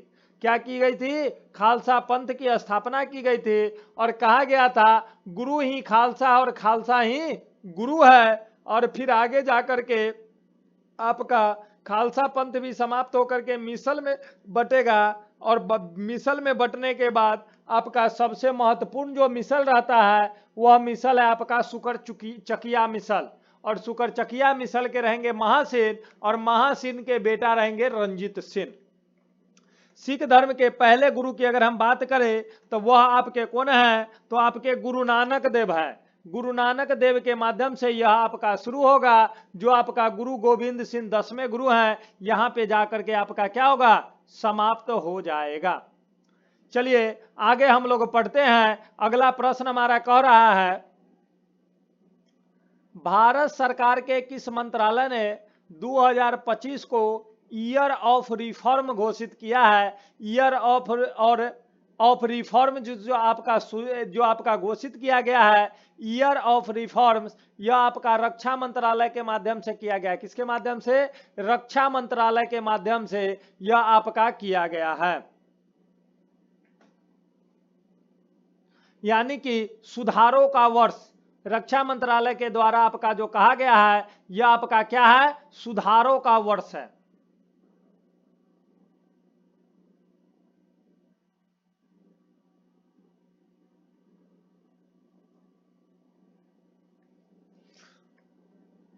चलिए अगले प्रश्न की ओर आते हैं। भारतीय विशिष्ट पहचान प्राधिकरण के सीईओ कौन बने हैं? यानी भारतीय विशिष्ट पहचान प्राधिकरण के जो सीईओ बने हैं, ये आपके कौन बने हैं? भुवनेश कुमार बने हैं। कौन बने हैं? भुवनेश कुमार बने हैं। यह जो आपका है भारतीय विशिष्ट पहचान प्राधिकरण, इसके माध्यम से होता क्या है? तो आपका 12 अंकों का जो आधार कार्ड जो आपका बनता है, यह इसी के माध्यम से है। यानी कि आधार कार्ड में आपके 12 गो अंक जो दिए गए हैं, वो आपका इसी के माध्यम से किए गए हैं। भारतीय विशिष्ट पहचान प्राधिकरण। और पैन कार्ड का अगर हम बात करेंगे तो पैन कार्ड में आपका 10 गो रहते हैं नंबर, और पैन कार्ड को परमानेंट अकाउंट नंबर के नाम से जाना जाता है।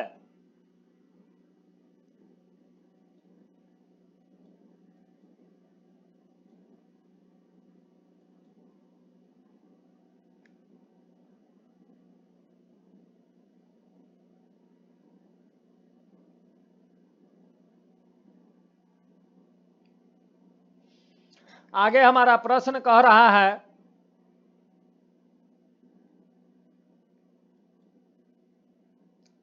अंतरराष्ट्रीय क्रिकेट परिषद आईसीसी के अध्यक्ष के रूप में किसने पदभार संभाला है? जल्दी कमेंट कीजिए, आईसीसी के अध्यक्ष कौन बने हैं? जल्दी आप लोग कमेंट कीजिए, आईसीसी के अध्यक्ष कौन बने हैं?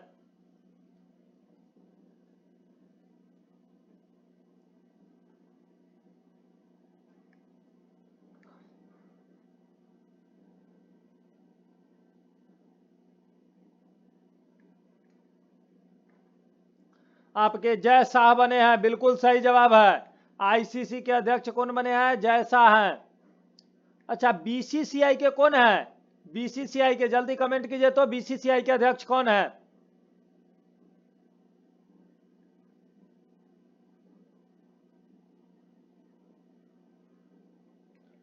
बीसीसीआई के अध्यक्ष?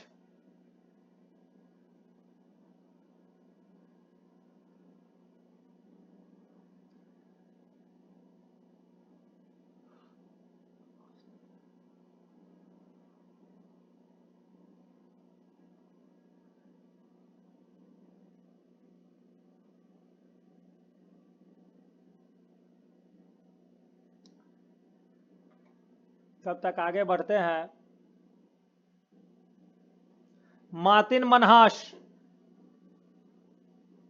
बिल्कुल सही है।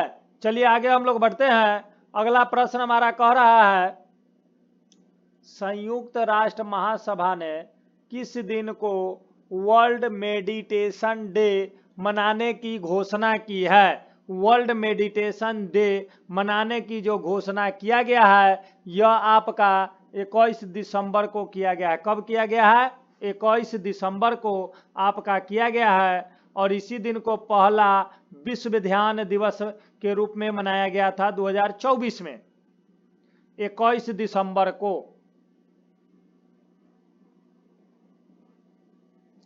चलिए आगे आपका है, time women of the year 2025 से किसे सम्मानित किया गया है? तो पूर्णिमा देवी बर्मन को किया गया है। किसे किया गया है?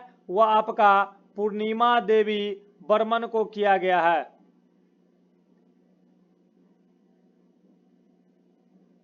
किसे किया गया है? तो आपका पूर्णिमा देवी बर्मन को किया गया है। अगला आपका है, आर्थिक सर्वेक्षण में कह रहा है, बिहार के आर्थिक सर्वेक्षण के अनुसार बिहार के जीएसडीपी यानी बिहार का जो जीडीपी भी की वृद्धि दर कितना अनुमानित किया गया है? यानी बिहार के जीडीपी में जो अनुमानित किया गया है वह वृद्धि दर कितना है?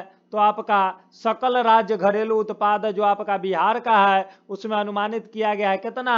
14.5%। कितना अनुमानित किया गया है? तो आपके 14.5% अनुमानित किया गया है।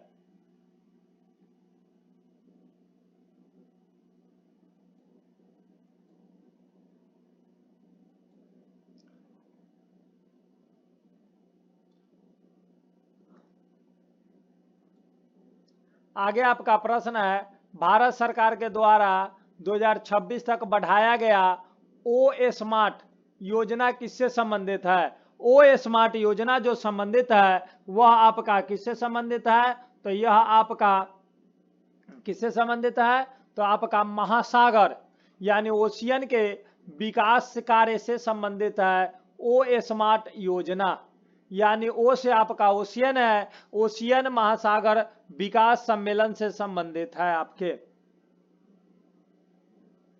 इसकी शुरुआत जो है 2018 में कर दिया गया था, जो आपके प्रारंभिक मौसम प्रणाली को बताने का काम करेगा। यानी प्रारंभ में ही मौसम की प्रणाली को आपका बताने के लिए आपका इसका शुरुआत किया गया है, ओ स्मार्ट योजना। आगे प्रश्न है, 2025 में दिल्ली के नए मुख्यमंत्री कौन हैं? आप लोग जानते ही हैं कि आपके दिल्ली के नए मुख्यमंत्री कौन है। प्रसिद्ध जगन्नाथ मंदिर किस राज्य में है? तो यह आपका जगन्नाथ मंदिर कहाँ है? यह आप लोग जानते ही हैं कि यह आप लोग जगन्नाथ मंदिर कहाँ है? तो आपके उड़ीसा में है। दिल्ली के नए मुख्यमंत्री की बात करेंगे तो वह आपके कौन बने हैं? तो आपके रेखा गुप्ता बने हैं। कौन बने हैं? रेखा गुप्ता।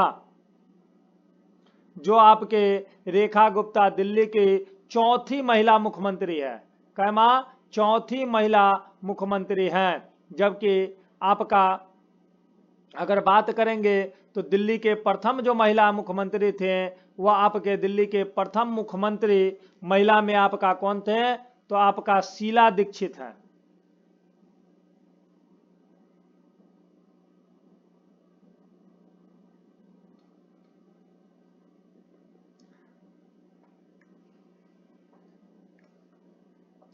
चलिए आगे हम लोग बढ़ते हैं।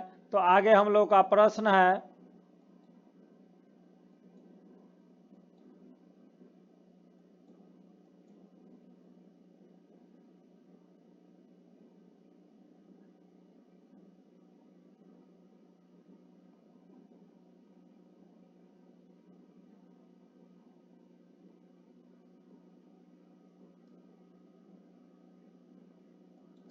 अंतर्राष्ट्रीय नेल्सन मंडेला दिवस।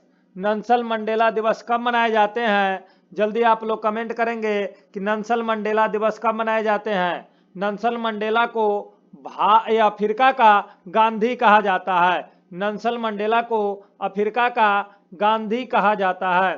नेल्सन मंडेला को भारत रत्न से भी सम्मानित किए गए हैं। भारत रत्न से जो सम्मानित किया गया है वो आपका 1990 में 1990 में भारत रत्न से भी सम्मानित किए गए हैं। जल्दी कमेंट कीजिए कि नेल्सन मंडेला दिवस, आपका नेल्सन मंडेला दिवस कब मनाए गए हैं, कब मनाए जाते हैं। जल्दी कमेंट कीजिए आप लोग।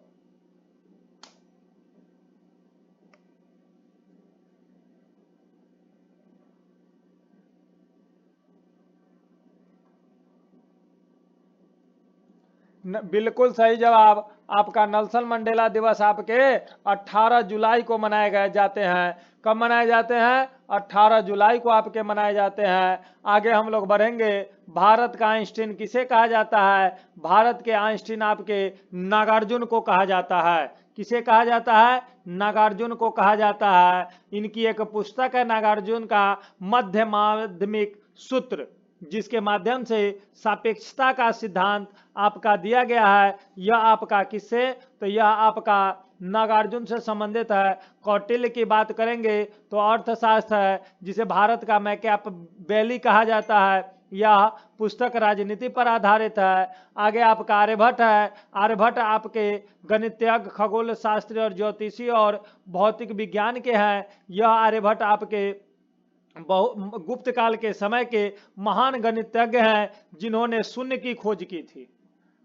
उसके बाद आपका कनिष्क है। कनिष्क आपका कुषाण वंश का एक प्रतापी शासक है, जिसकी राजधानी पेशावर थी। बाद में इसकी राजधानी मथुरा को भी बनाया गया था।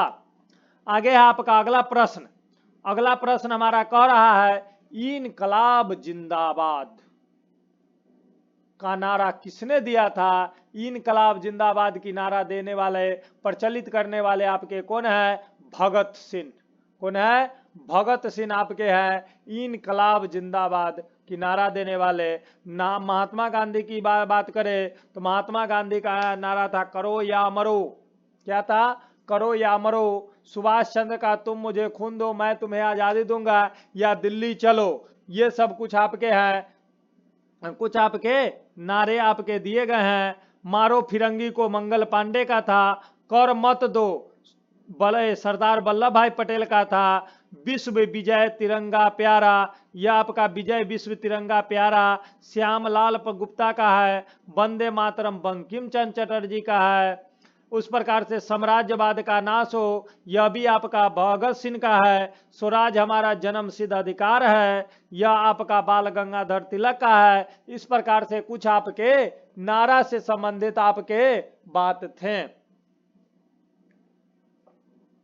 आगे है, बक्सर के युद्ध किसके बीच हुआ था? बक्सर का जो युद्ध है यह आपका भारत की संयुक्त सेना, यानी कि अवध के सेना, बंगाल के सेना और मुगल के सेना। कौन कौन? मगध के सेना, बंगाल के सेना और अवध के सेना, यानी मुगल, बंगाल और अवध के संयुक्त सेना था। और उसके बाद अंग्रेज था। यह जो आपका बक्सर का युद्ध है यह कब हुआ था? जल्दी डेट के साथ आप लोग कमेंट करेंगे। डेट के साथ आप लोग कमेंट करेंगे कि बक्सर का युद्ध कब हुआ था।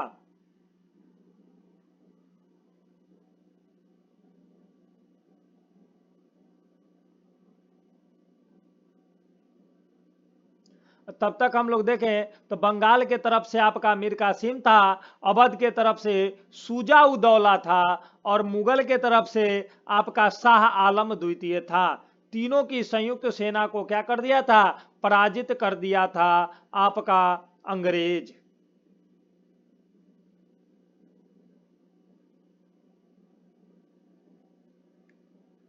बाईस अक्टूबर 1764 बिल्कुल सही जवाब है। 22 अक्टूबर 1764 को आपका मीर कासिम और अंग्रेज, उसके बाद था शुजा उदौला, उसके बाद था आपका कौन? शाह आलम द्वितीय। शुजा उदौला, सिराजुदौला नहीं कीजिएगा। सिराजुदौला आपका कहाँ? तो यह बंगाल का शासक था। लेकिन आपका था कौन इसमें? शुजा उदौला था।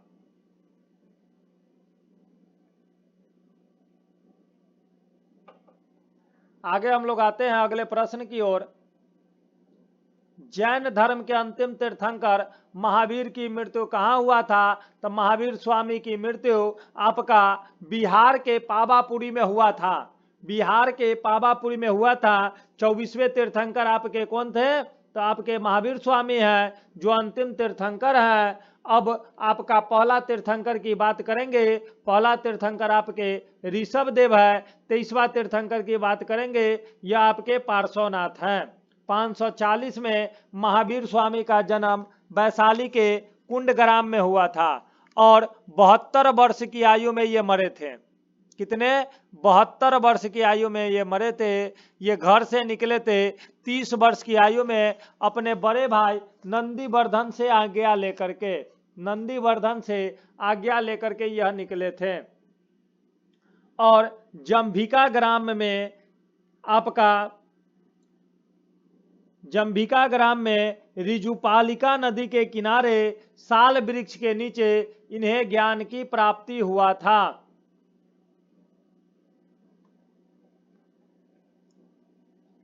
बिंबिसार किस वंश का था? बिंबिसार आपका मगध के उत्कर्ष में सबसे पहला वंश आपका आता है हर्यक वंश का। हर्यक वंश को फिर आगे जाकर के जब अजातशत्रु अपने पिता बिंबिसार की हत्या कर देता है, तब इसे पितृहंता वंश के नाम से भी जाना जाता है। अर्थात बिंबिसार किस वंश का राजा था? यह हर्यक वंश का था। बिंबिसार को श्रेणिक या सैन्य बिंबिसार के नाम से भी जाना जाता है। अब बिंबिसार के दरबार में इसका राजवैद जीवक रहा करता था। कौन रहा करता था? जीवक रहा करता था। यह आपका जो हर्यक वंश है इसका संस्थापक ही आपका बिंबिसार है। जबकि इसके अंतिम वंश के अगर हम बात करेंगे तो अंतिम जो आपका इसका शासक रहेगा इस वंश का, वो आपका नागदशक है। अंतिम कौन है? नागदशक है।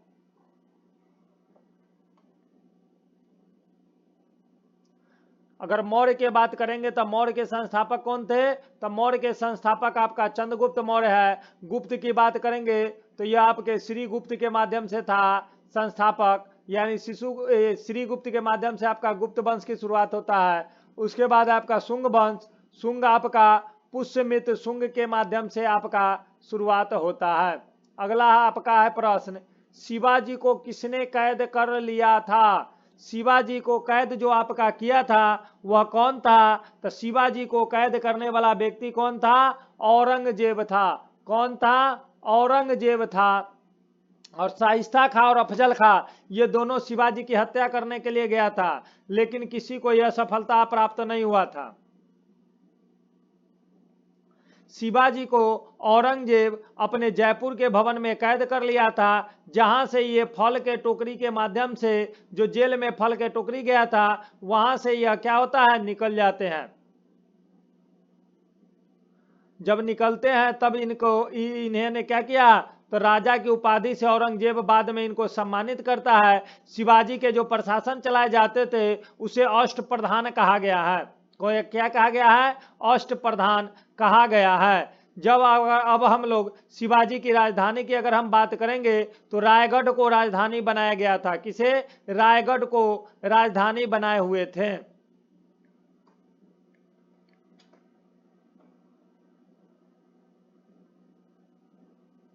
महात्मा गांधी किस वर्ष भारतीय राष्ट्रीय कांग्रेस के अध्यक्ष चुने गए थे? तो महात्मा गांधी जो आपके भारतीय राष्ट्रीय कांग्रेस के अध्यक्ष जो चुने गए थे, यह आपके कब चुने गए थे? जल्दी कमेंट करेंगे। एक ही बार गांधी जी चुने गए थे। क्या बात है, कमेंट में आज बहुत कम लोग आ रहे हैं और लाइव में भी आज बहुत कम लोग हैं।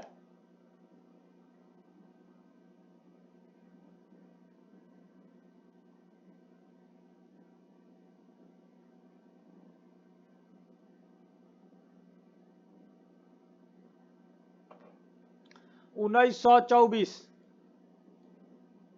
बेलगांव में यह आपका कांग्रेस का सम्मेलन हुआ था। 5 नदियों का प्रदेश पंजाब को कहा जाता है। ये 5 नदी में आपके आते कौन कौन है? तो 5 नदी में आपके आते हैं कौन? तो 5 नदी में आते हैं रावी, झेलम, ब्यास, सतलज और चेनाब। कौन कौन? रावी, झेलम, ब्यास, सतलज और चेनाब। ये आपके 5 आपके नदी है और इन्हीं के माध्यम से आपका नाम पड़ा था इसका क्या? पंजाब। अगला प्रश्न है आपका, कौन सुमेलित नहीं है? यानी कि आपका इसमें से कौन सुमेलित नहीं है? जल्दी आप लोग कमेंट कीजिए तो।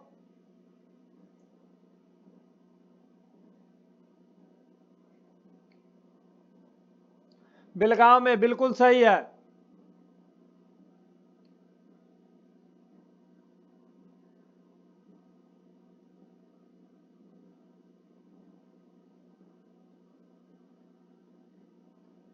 राज्यपाल का पद आपका क्या हो जाएगा? गलत हो जाएगा, क्योंकि राज्यपाल का पद जो आपका है 155 नहीं बल्कि होता कितना? 153 में आपका होता। कितना में होता? 153 में आपका होता।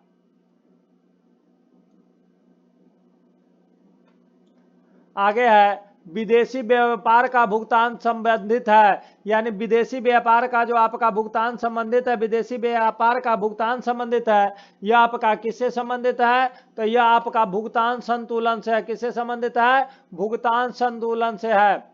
आगे आपका चाबहार बंदरगाह परियोजना भारत और किस देश के बीच है?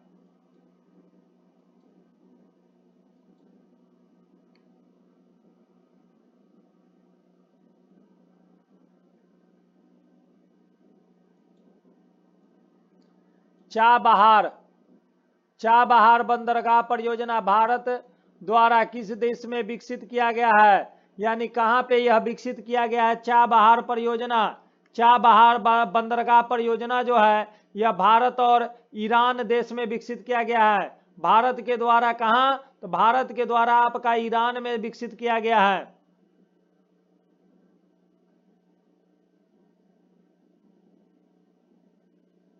गवादर बंदरगाह है जिसे पाकिस्तान क्या किया है? चीन को दे दिया है। गवादर बंदरगाह है जिसे पाकिस्तान ने किसको दे दिया? चीन को दे दिया है। उसी तरह अगर हम लोग देखेंगे श्रीलंका का आपका हवन टोटा बंदरगाह को क्या किया है? चीन की मर्चेंट पोर्ट को आपका दे दिया गया है विकसित करने के लिए।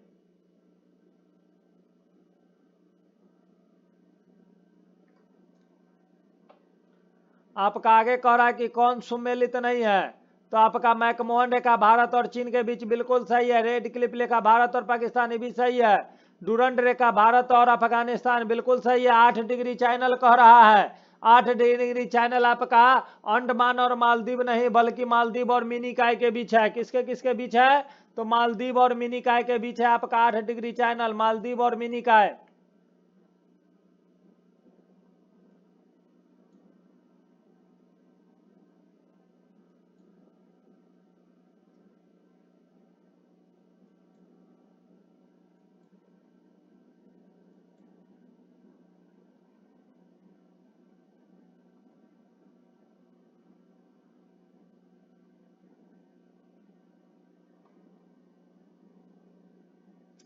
चलिए बिल्कुल सही है। 8 डिग्री चैनल मालदीव और मिनीकॉय के बीच है। आगे आपका विश्व के आधे से अधिक कहवा उत्पादन होता है। तो आधा से अधिक आपका कहवा का जो उत्पादन होता है यह आपका कहाँ होता है? तो यह आपका ब्राजील में होता है। कहाँ होता है? ब्राजील में। विश्व का कहवा का पात्र ब्राजील को ही कहा जाता है। किसे कहा जाता है? विश्व में आपका कहवा का पात्र ब्राजील को कहा जाता है। विश्व में कहवा की मंडी आपका किसे कहा जाता है? साओ पालो को कहा जाता है। साओ पालो को कहवा का मंडी के नाम से जाना जाता है।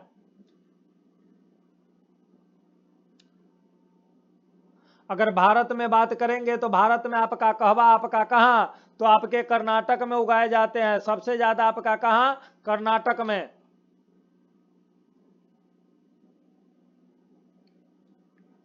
आगे है, प्रथम ओलंपिक खेल किस वर्ष आयोजित किया गया था? प्रथम जो आपका ओलंपिक जो आपका शुरुआत हुआ था यह आपका 1896 में शुरुआत हुआ था।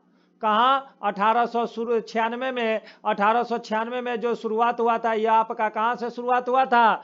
फ्रांस से शुरुआत हुआ था। कहां से? तो आपका फ्रांस से शुरुआत हुआ था। बंगाल का विभाजन, बंगाल का विभाजन आप लोग जानते हैं, बंगाल का विभाजन आपके 1905 में लॉर्ड कर्जन के समय में किया गया था। और 6 में आपका ये क्या कहते हैं, मुस्लिम लीग की स्थापना किया गया था ढाका में। बाबा भूदान की पहाड़ी, बिल्कुल सही जवाब, कर्नाटक में आपका पड़ता है।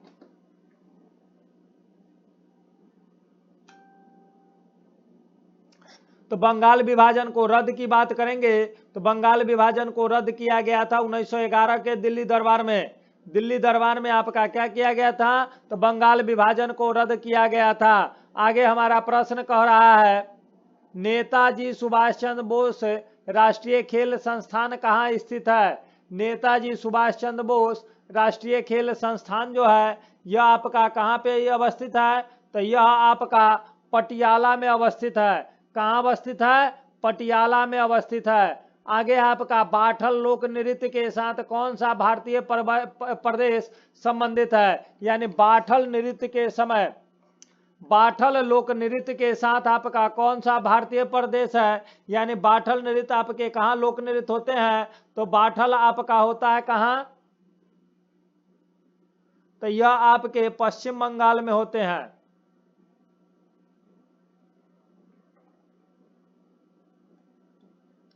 आगे आप, भारत के कितने राज्य कहीं भी समुद्री सीमा को नहीं छूने का काम करते हैं? तो जो आपका नहीं छूने का जो काम करता है वह आपका कितना?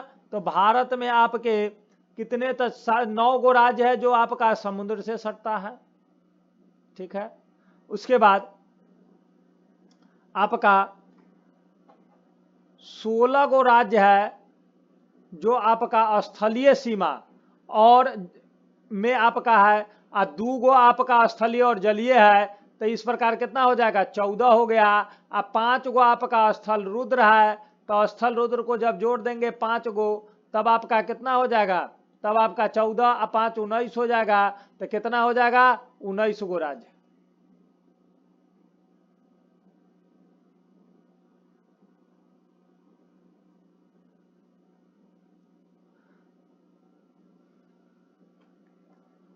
चलिए अगले प्रश्न की ओर हम लोग बढ़ते हैं।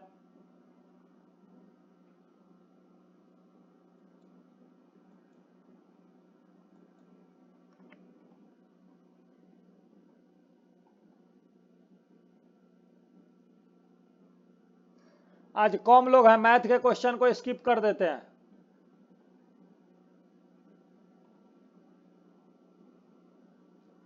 क्योंकि मैथ वाले लोग सब आज दिखिए नहीं रहे हैं। एक बार हम लोग आ जाते हैं 64 नंबर क्वेश्चन पे।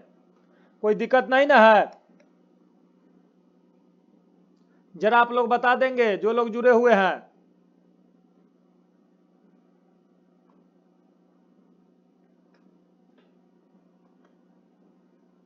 चलिए आगे क्वेश्चन है, विटामिन ई। विटामिन ई महत्वपूर्ण स्रोत है। विटामिन ई का जो महत्वपूर्ण जो स्रोत है वो आपका किससे हम लोग प्राप्त करते हैं? तो विटामिन ई आपका अंकुरित अनाज से है। किससे है? अंकुरित अनाज से। अब थोड़ा सा विटामिन ई का रासायनिक नाम की अगर हम बात करेंगे तो इसका नाम है क्या चीज? टेकोफेरॉल। क्या नाम है? टेकोफेरॉल आपका विटामिन ई का रासायनिक नाम है। जरा आप लोग कमेंट करेंगे जो लोग जुड़े हुए हैं, विटामिन ई की कमी से जो आपका रोग होगा वह कौन रोग होगा? विटामिन ई की कमी। विटामिन ई से आपका क्या समस्या होगा? तब तक आगे हम लोग बढ़ते हैं। अगला आपका प्रश्न है, डीएनए संरचना का मॉडल दिया था। डीएनए संरचना मॉडल जो दिया था वो आपके वाटसन एवं क्रिक के माध्यम से दिया गया था। किसके माध्यम से? वाटसन एवं क्रिक के माध्यम से। डीएनए में डीऑक्सीराइबोसोम आपके क्या होते हैं? शर्करा होते हैं। डीएनए में 4 गो नाइट्रोजनी क्षार होते हैं जिसे एडेनिन, गुआनिन, थाइमिन या साइटोनिन के नाम से, साइटोसिन के नाम से आपका जाना जाता है।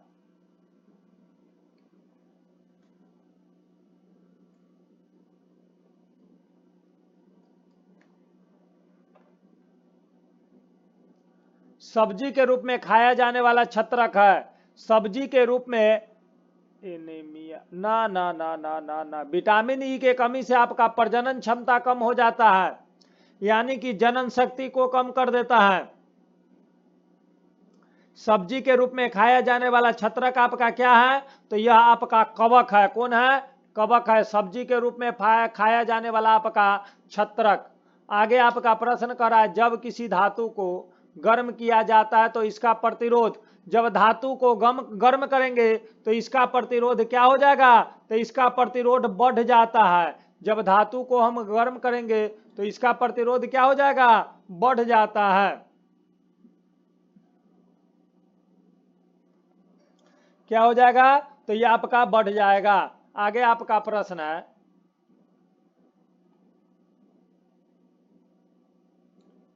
पानी से भरे गिलास में बर्फ का एक टुकड़ा तैर रहा है। टुकड़े के पूरा पिघल जाने से गिलास में पानी का तल क्या होगा? अपरिवर्तित रहता है, कोई परिवर्तन नहीं होगा। कोई परिवर्तन इससे नहीं होता है। और बर्फ का पानी में अगर तैरने का बात करेंगे तो आपका कितना तैरेगा? तो 1/10 भाग आपका तैरेगा, और समुद्र में 1/9।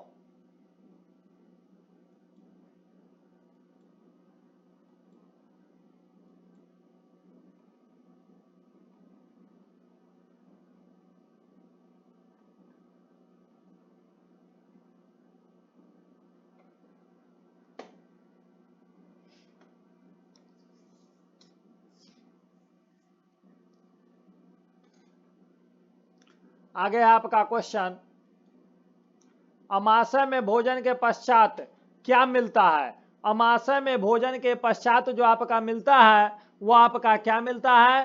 तो जठर रस मिलता है। क्या मिलता है? तो भोजन के पश्चात आपका जठर रस मिलता है।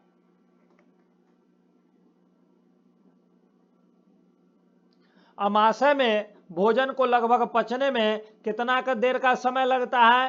तो यह आपका लगभग आपका 4 घंटे का समय मिलता है। अमाशय में पहुंचने पर फाइलोरिक ग्रंथि से जठर रस यानी कि गैस्ट्रिक जूस निकलता है, और आपका इसी के माध्यम से यह आपका पचने का काम करता है, जठर रस के माध्यम से।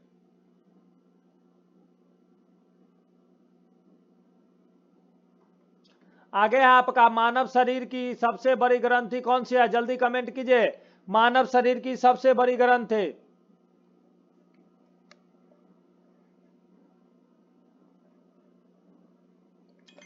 मानव शरीर की सबसे बड़ी ग्रंथि,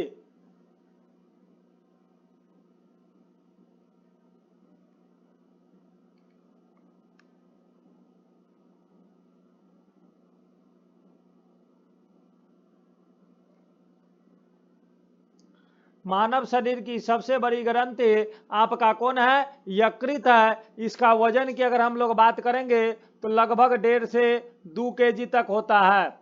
आगे आपका, मांस, अंडे, मछली का यकृत तथा दूध निम्नलिखित में से किसका स्रोत है? तो मांस, अंडा, मछली, ये मांस, अंडा, मछली का यकृत और दूध जो आपका है यह आपका किसका है? विटामिन डी का है। किसका है? विटामिन डी का है। विटामिन डी का आपका रासायनिक नाम की अगर हम बात करेंगे तो इसे कैल्सीफेरॉल के नाम से जानते हैं। किस नाम से? कैल्सीफेरॉल के नाम से जानते हैं। विटामिन डी की कमी से आपका रिकेट्स जैसे आपका रोग होता है। विटामिन डी आपके सूर्य के प्रकाश से भी हम लोगों को क्या होते हैं? प्राप्त होते हैं। किससे? सूर्य के प्रकाश से। आगे है आपका, सूर्य उगते समय और डूबते समय लाल दिखाई क्यों पड़ता है? सूर्य उगते और डूबते समय वर्ण विक्षेपण के कारण आपका लाल रंग का विक्षेपण सबसे अधिक होता है, इसीलिए क्या होता है? हम लोगों को दिख जाता है।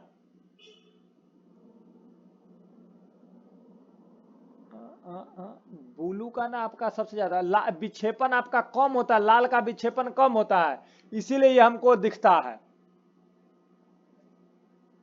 क्या होगा? तो लाल रंग का विक्षेपण सबसे कम होता है और सबसे ज्यादा आपका बैंगनी का होता है। तो लाल रंग का विक्षेपण सबसे कम होता है, इसीलिए हम लोगों को लाल रंग आसानी से दिख जाता है।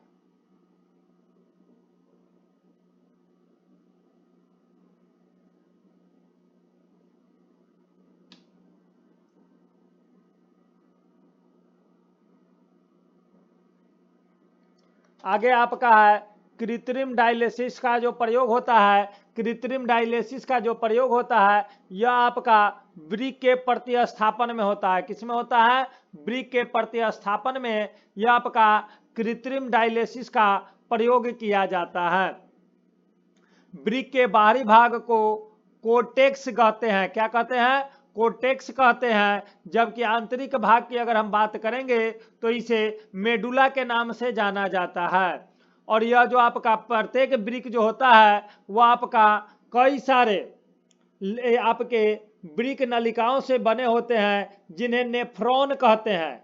क्या कहते हैं? नेफ्रॉन कहते हैं।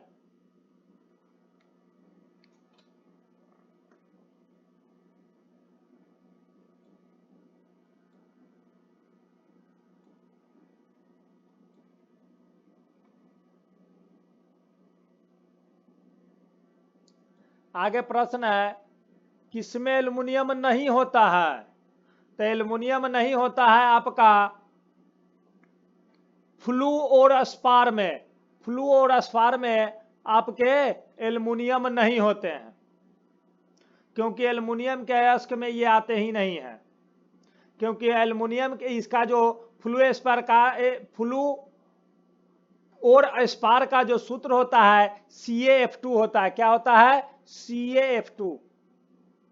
आगे है आमेर महल कहाँ स्थित है? आमेर महल आपके जयपुर में स्थित है। कहाँ है?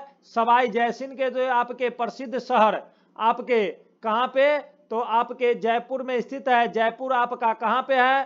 तो जयपुर आपका राजस्थान में पड़ता है। जयपुर को पिंक सिटी के नाम से जाना जाता है।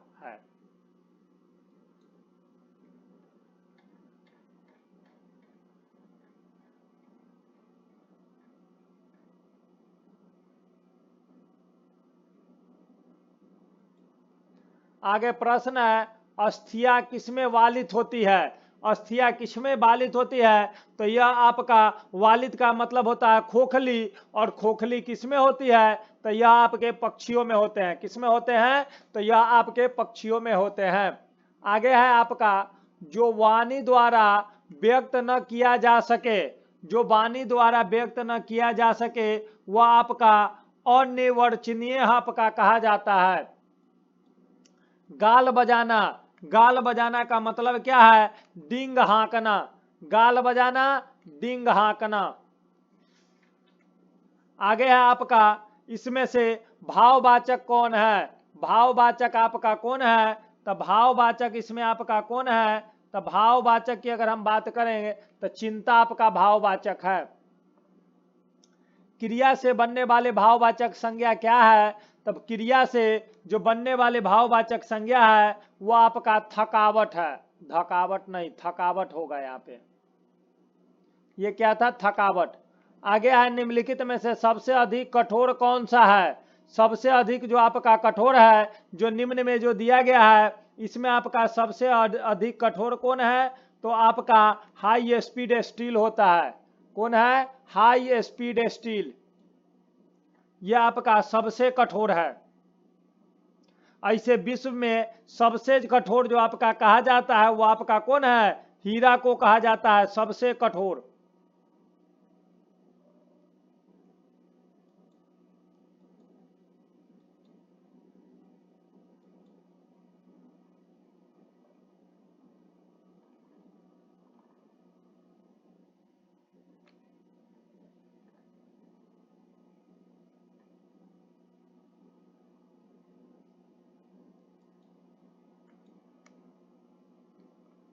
आगे आपका किस पदार्थ को द्रव स्वर्ण कहते हैं? द्रव स्वर्ण जो आपके कहते हैं वो आपके किस पदार्थ को कहा जाता है? द्रव स्वर्ण जो आपका कहा जाता है यह आपका पेट्रोलियम को कहा जाता है। किसे कहा जाता है? पेट्रोलियम को आपका लिक्विड गोल्ड कहा जाता है। यह आपका पेट्रोलियम को आपका पेट्रोलियम तेल को द्रव स्वर्ण के नाम से जाना जाता है। खनिज तेल आपका कृष्ण क्रांति के नाम से जाना जाता है। काला सोना भी आपको कहा जाता है पेट्रोलियम तेल को। ये सभी आपके कुछ नाम दिए गए हैं पेट्रोलियम तेल को। आगे आपका पृथ्वी का एकमात्र प्राकृतिक उपग्रह है, पृथ्वी का एकमात्र प्राकृतिक उपग्रह है जिसका नाम है आपका चंद्रमा। क्या नाम है? चंद्रमा है, जो आपका पृथ्वी का एकमात्र उपग्रह है। पृथ्वी आकार में आपका 5वां सबसे बड़ा ग्रह है और एकमात्र यह ग्रह है जिस पर अभी आपका वर्तमान समय में आपका जीवन संभव है। ब्लैक गोल्ड, हाँ बिल्कुल सही है, प्राकृतिक तेल को ब्लैक गोल्ड भी कहा जाता है। आगे है आपका सुएज नौ परिवहन नहर भूमध्य सागर को किसके साथ जोड़ता है? भूमध्य सागर को जो जोड़ने का काम करता है वह आपका लाल सागर से जोड़ता है और वही आपका कौन हो जाता है? सुएज नहर हो जाता है। सुएज नहर आपका 1869 में आपका जोड़ा गया था। सुएज नहर आपका लंबाई लगभग 193 किलोमीटर है, आपका लंबा है। अब इससे हुआ क्या, तो लगभग 17,000 किलोमीटर दूरी आपका कम गया है। जो आपका यूरोप से जो एशिया में आने का यह आपका दूरी पूरे घट गया था। आगे है आपका भारत के महान्यायवादी की नियुक्ति कौन करते हैं? भारत के महान्यायवादी की नियुक्ति राष्ट्रपति के माध्यम से किया जाता है। महान्यायवादी की चर्चा भारतीय संविधान के अनुच्छेद 76 में किया गया है। कितना में? तो आपके 76 में किया गया है। इसका काम है, सरकार का यह सर्वोच्च विधि अधिकारी होता है। भारत सरकार का यह सर्वोच्च विधि अधिकारी होता है। यह संसद के बैठक में बैठ सकता है लेकिन बोल नहीं सकता है। आगे है आपका राज्यसभा और लोकसभा की संयुक्त बैठक को कौन बुलाता है? बुलाने का काम है, आहूत करने का काम है आपका किसका? राष्ट्रपति का, जबकि इसकी अध्यक्षता करेगा लोकसभा के अध्यक्ष। आगे है एक लंबे अंतराल के बाद भारत और बांग्लादेश के बीच कौन सी रेलगाड़ी चलाई गई थी? तो आपका भारत और बांग्लादेश के बीच आपका जो चलाया गया था उसका नाम है मैत्री एक्सप्रेस।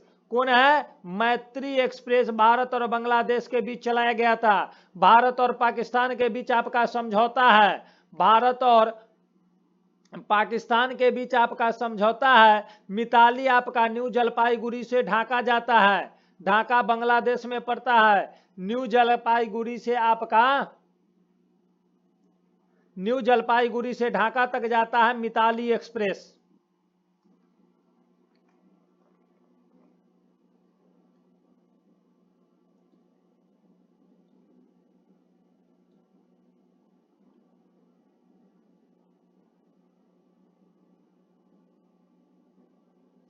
आगे प्रश्न है, टेलीफोन का आविष्कार किसने किया था? टेलीफोन का जो आविष्कार है वह आपका अलेक्जेंडर ग्राहम बेल के माध्यम से किए गए थे। किसके माध्यम से? अलेक्जेंडर ग्राहम बेल के माध्यम से किए गए थे। आगे हम लोग बढ़ते हैं तो अगला हमारा प्रश्न है, निम्न शब्दों में कौन सा शब्द इंटरनेट कार्यप्रणाली से संबंधित है? इंटरनेट के कार्यप्रणाली से संबंधित जो आपका है वह आपका सभी है, क्योंकि www भी लगाते हैं, .http भी लगाते हैं, ईमेल भी लगाते हैं, ये सभी के सभी इंटरनेट कार्यप्रणाली में प्रयुक्त किए जाने वाले हैं। इस प्रकार आपका उत्तर हो जाएगा उपरोक्त सभी। आगे है, इनमें से कौन से इजराइल की गुप्तचर संस्था है? तो इजराइल की गुप्तचर जो आपका संस्था है जिसका नाम है आपका मोसाद। क्या नाम है? मोसाद आपका इजराइल की गुप्तचर संस्था का नाम है। अब आपका ऑप्शन में है मुखबरात। मुखबरात कहाँ का है? तो मुखबरात आपका मिस्र के गुप्तचर संस्था का नाम है।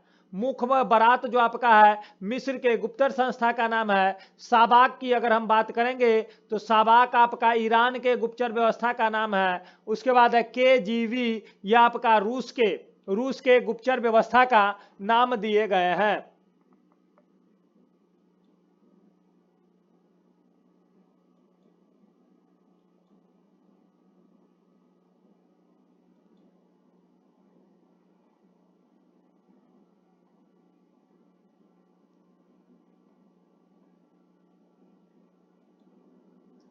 आगे है आयात और निर्यात पर लगने वाला कर है। तो आयात और निर्यात पर जो लगने वाला कर है वह आपका कौन है? तो आपका सीमा शुल्क है। कौन है? आपका सीमा शुल्क है, जो आपका कस्टम जो है वह आने और जाने दोनों पर लगता है। आगे है वह दर जिस पर कॉमर्शियल बैंक भारतीय रिजर्व बैंक को ऋण देते हैं, यानी कि वह दर जिस पर कॉमर्शियल बैंक भारतीय रिजर्व बैंक को ऋण देते हैं क्या कहलाते हैं? तो यह जो आपके कहलाते हैं वह आपके क्या कहलाते हैं? रिवर्स रेपो दर कहलाते हैं। क्या कहलाते हैं? रिवर्स रेपो दर आपके कहे जाते हैं।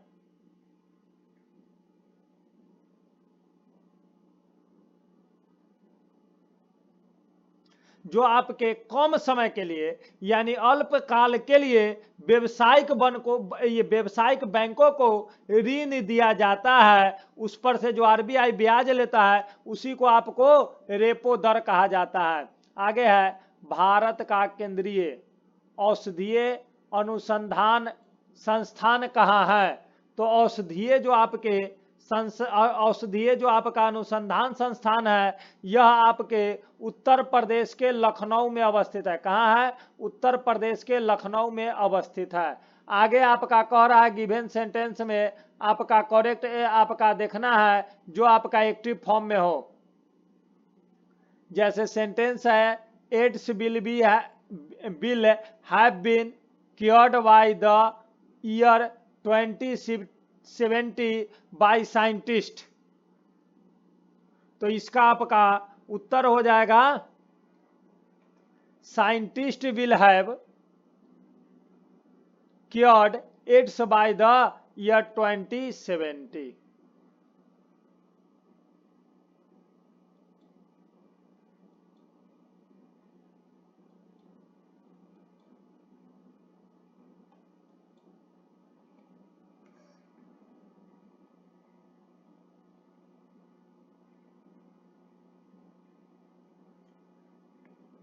आगे आपका प्रश्न है choose the word that is opposite in meaning to the given word, यानी कि अपोजिट मीनिंग आपका बताना है, यानी कि आपका बताना है अपोजिट मीनिंग। तो यह आपका एनोनोमिटी है, इसका मतलब होता है गुमनामी। क्या होता है? गुमनामी होता है। अब इसका जो अपोजिट मीनिंग की हम बात करेंगे तो यह आपका इम्पोर्टेंस यानी अहमियत देने वाला, या फिर इम्पोर्टेंस का मतलब आपका क्या हो गया? तो अहमियत या महत्व कर देने वाला, यह आपका हो जाएगा। अगला प्रश्न की बात करेंगे संतोष ट्रॉफी किस खेल से संबंधित है? संतोष ट्रॉफी आपका जो खेल से संबंधित है वह आपका फुटबॉल से संबंधित है। किससे संबंधित है? फुटबॉल से संबंधित है। फुटबॉल से आपका कप के और हम बात करेंगे तो डूरंड कप भी आपका इसी से संबंधित है, रोबर्ट्स कप भी आपका इसी से संबंधित है, मरडेका कप भी आपका इसी से संबंधित है। ये सभी आपके फुटबॉल से संबंधित कुछ आपके कप हैं। लेकिन हॉकी से संबंधित आपका कौन है? वेटन cup, Rangaswamy cup, Aga Khan cup, Nehru trophy, Dhyanchand trophy, gold cup, ये सभी आपके हॉकी से संबंधित है। उसी तरह अगर हम लोग बैडमिंटन का देखेंगे तो बैडमिंटन के से संबंधित आपका नारंग कप, चड्डा कप, अमृत दीवान कप, ये सभी आपके बैडमिंटन से संबंधित हैं। अगले प्रश्न है आपका फ्रांस की क्रांति का स्वरूप क्या था? फ्रांस की क्रांति का जो आपका स्वरूप है वह आपका बुर्जुला क्रांति थी। क्या थे? बुर्जुला क्रांति थे। फ्रांस की क्रांति आपका 1789 में हुआ था। कब हुआ था? यह आपका 1789 में आपका फ्रांस की क्रांति हुआ था। फ्रांस की क्रांति की गला जो घोटने का जो काम है वह आपका नेपोलियन के माध्यम से किया जाता है। फ्रांस की क्रांति का नारा था स्वतंत्रता, समानता और बंधुत्व। फ्रांस की क्रांति का था स्वतंत्रता, समानता और बंधुत्व, और यह आपके संविधान में जो भी जो लिए गए हैं ये आपके यहीं से लिए गए हैं। आगे है आपका एन। एन किस देश की मुद्रा है? एन आपका कहाँ की मुद्रा है? तो एन आपके जापान की मुद्रा है। किसकी मुद्रा है? तो एन आपके जापान की मुद्रा है। इसी तरह अगर हम लोग जापान की मुद्रा आपका क्या है? एन है। उसी तरह हम लोग अन्य देश को देखेंगे तो आपका चीन की मुद्रा क्या है? तो चीन की मुद्रा आपका क्या है? युआन है। थाईलैंड की मुद्रा आपका वाट है। पेरिस आपका है, तो पेरिस जो आपका है तो पेरिस आपका फ्रांस। फ्रांस की मुद्रा आपका क्या है? इसे जल्दी आप लोग कमेंट करेंगे। आगे है आपका गुट निरपेक्ष दिवस। गुट निरपेक्ष दिवस कब मनाया जाता है? गुट निरपेक्ष दिवस आपके 10 सितंबर को मनाए जाते हैं। 1 दिसंबर को आपके विश्व एड्स दिवस मनाए जाते हैं। 3 दिसंबर को विश्व विश्व विकलांगता दिवस मनाए जाते हैं 3 दिसंबर को। 14 नवंबर को आपका विश्व मधुमेह दिवस, विश्व मधुमेह दिवस के रूप में जाना जाता है। फ्रैंक या यूको, बिल्कुल सही है। पेरिस का आपका हो जाएगा फ्रैंक या यूको आपका। अब आगे है जापान के संसद का नाम क्या है? जापान के संसद का नाम आपका क्या है? तो आपका जापान के संसद का नाम आपका डाइट है। क्या नाम है? डाइट है। जापान की राजधानी आपका टोक्यो है। आपका जापान की मुद्रा को हम लोग ऊपर देखे हैं कि जापान की मुद्रा आपका क्या है।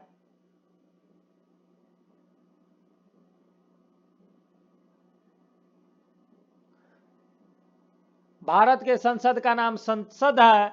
मजलिस आपका मालदीव के संसद का नाम है नेशनल कांग्रेस। आपका कहां का है? नेशनल कांग्रेस आपका अर्जेंटीना के संसद का नाम है। ये थे हमारे आज के प्रश्नों का डिस्कशन।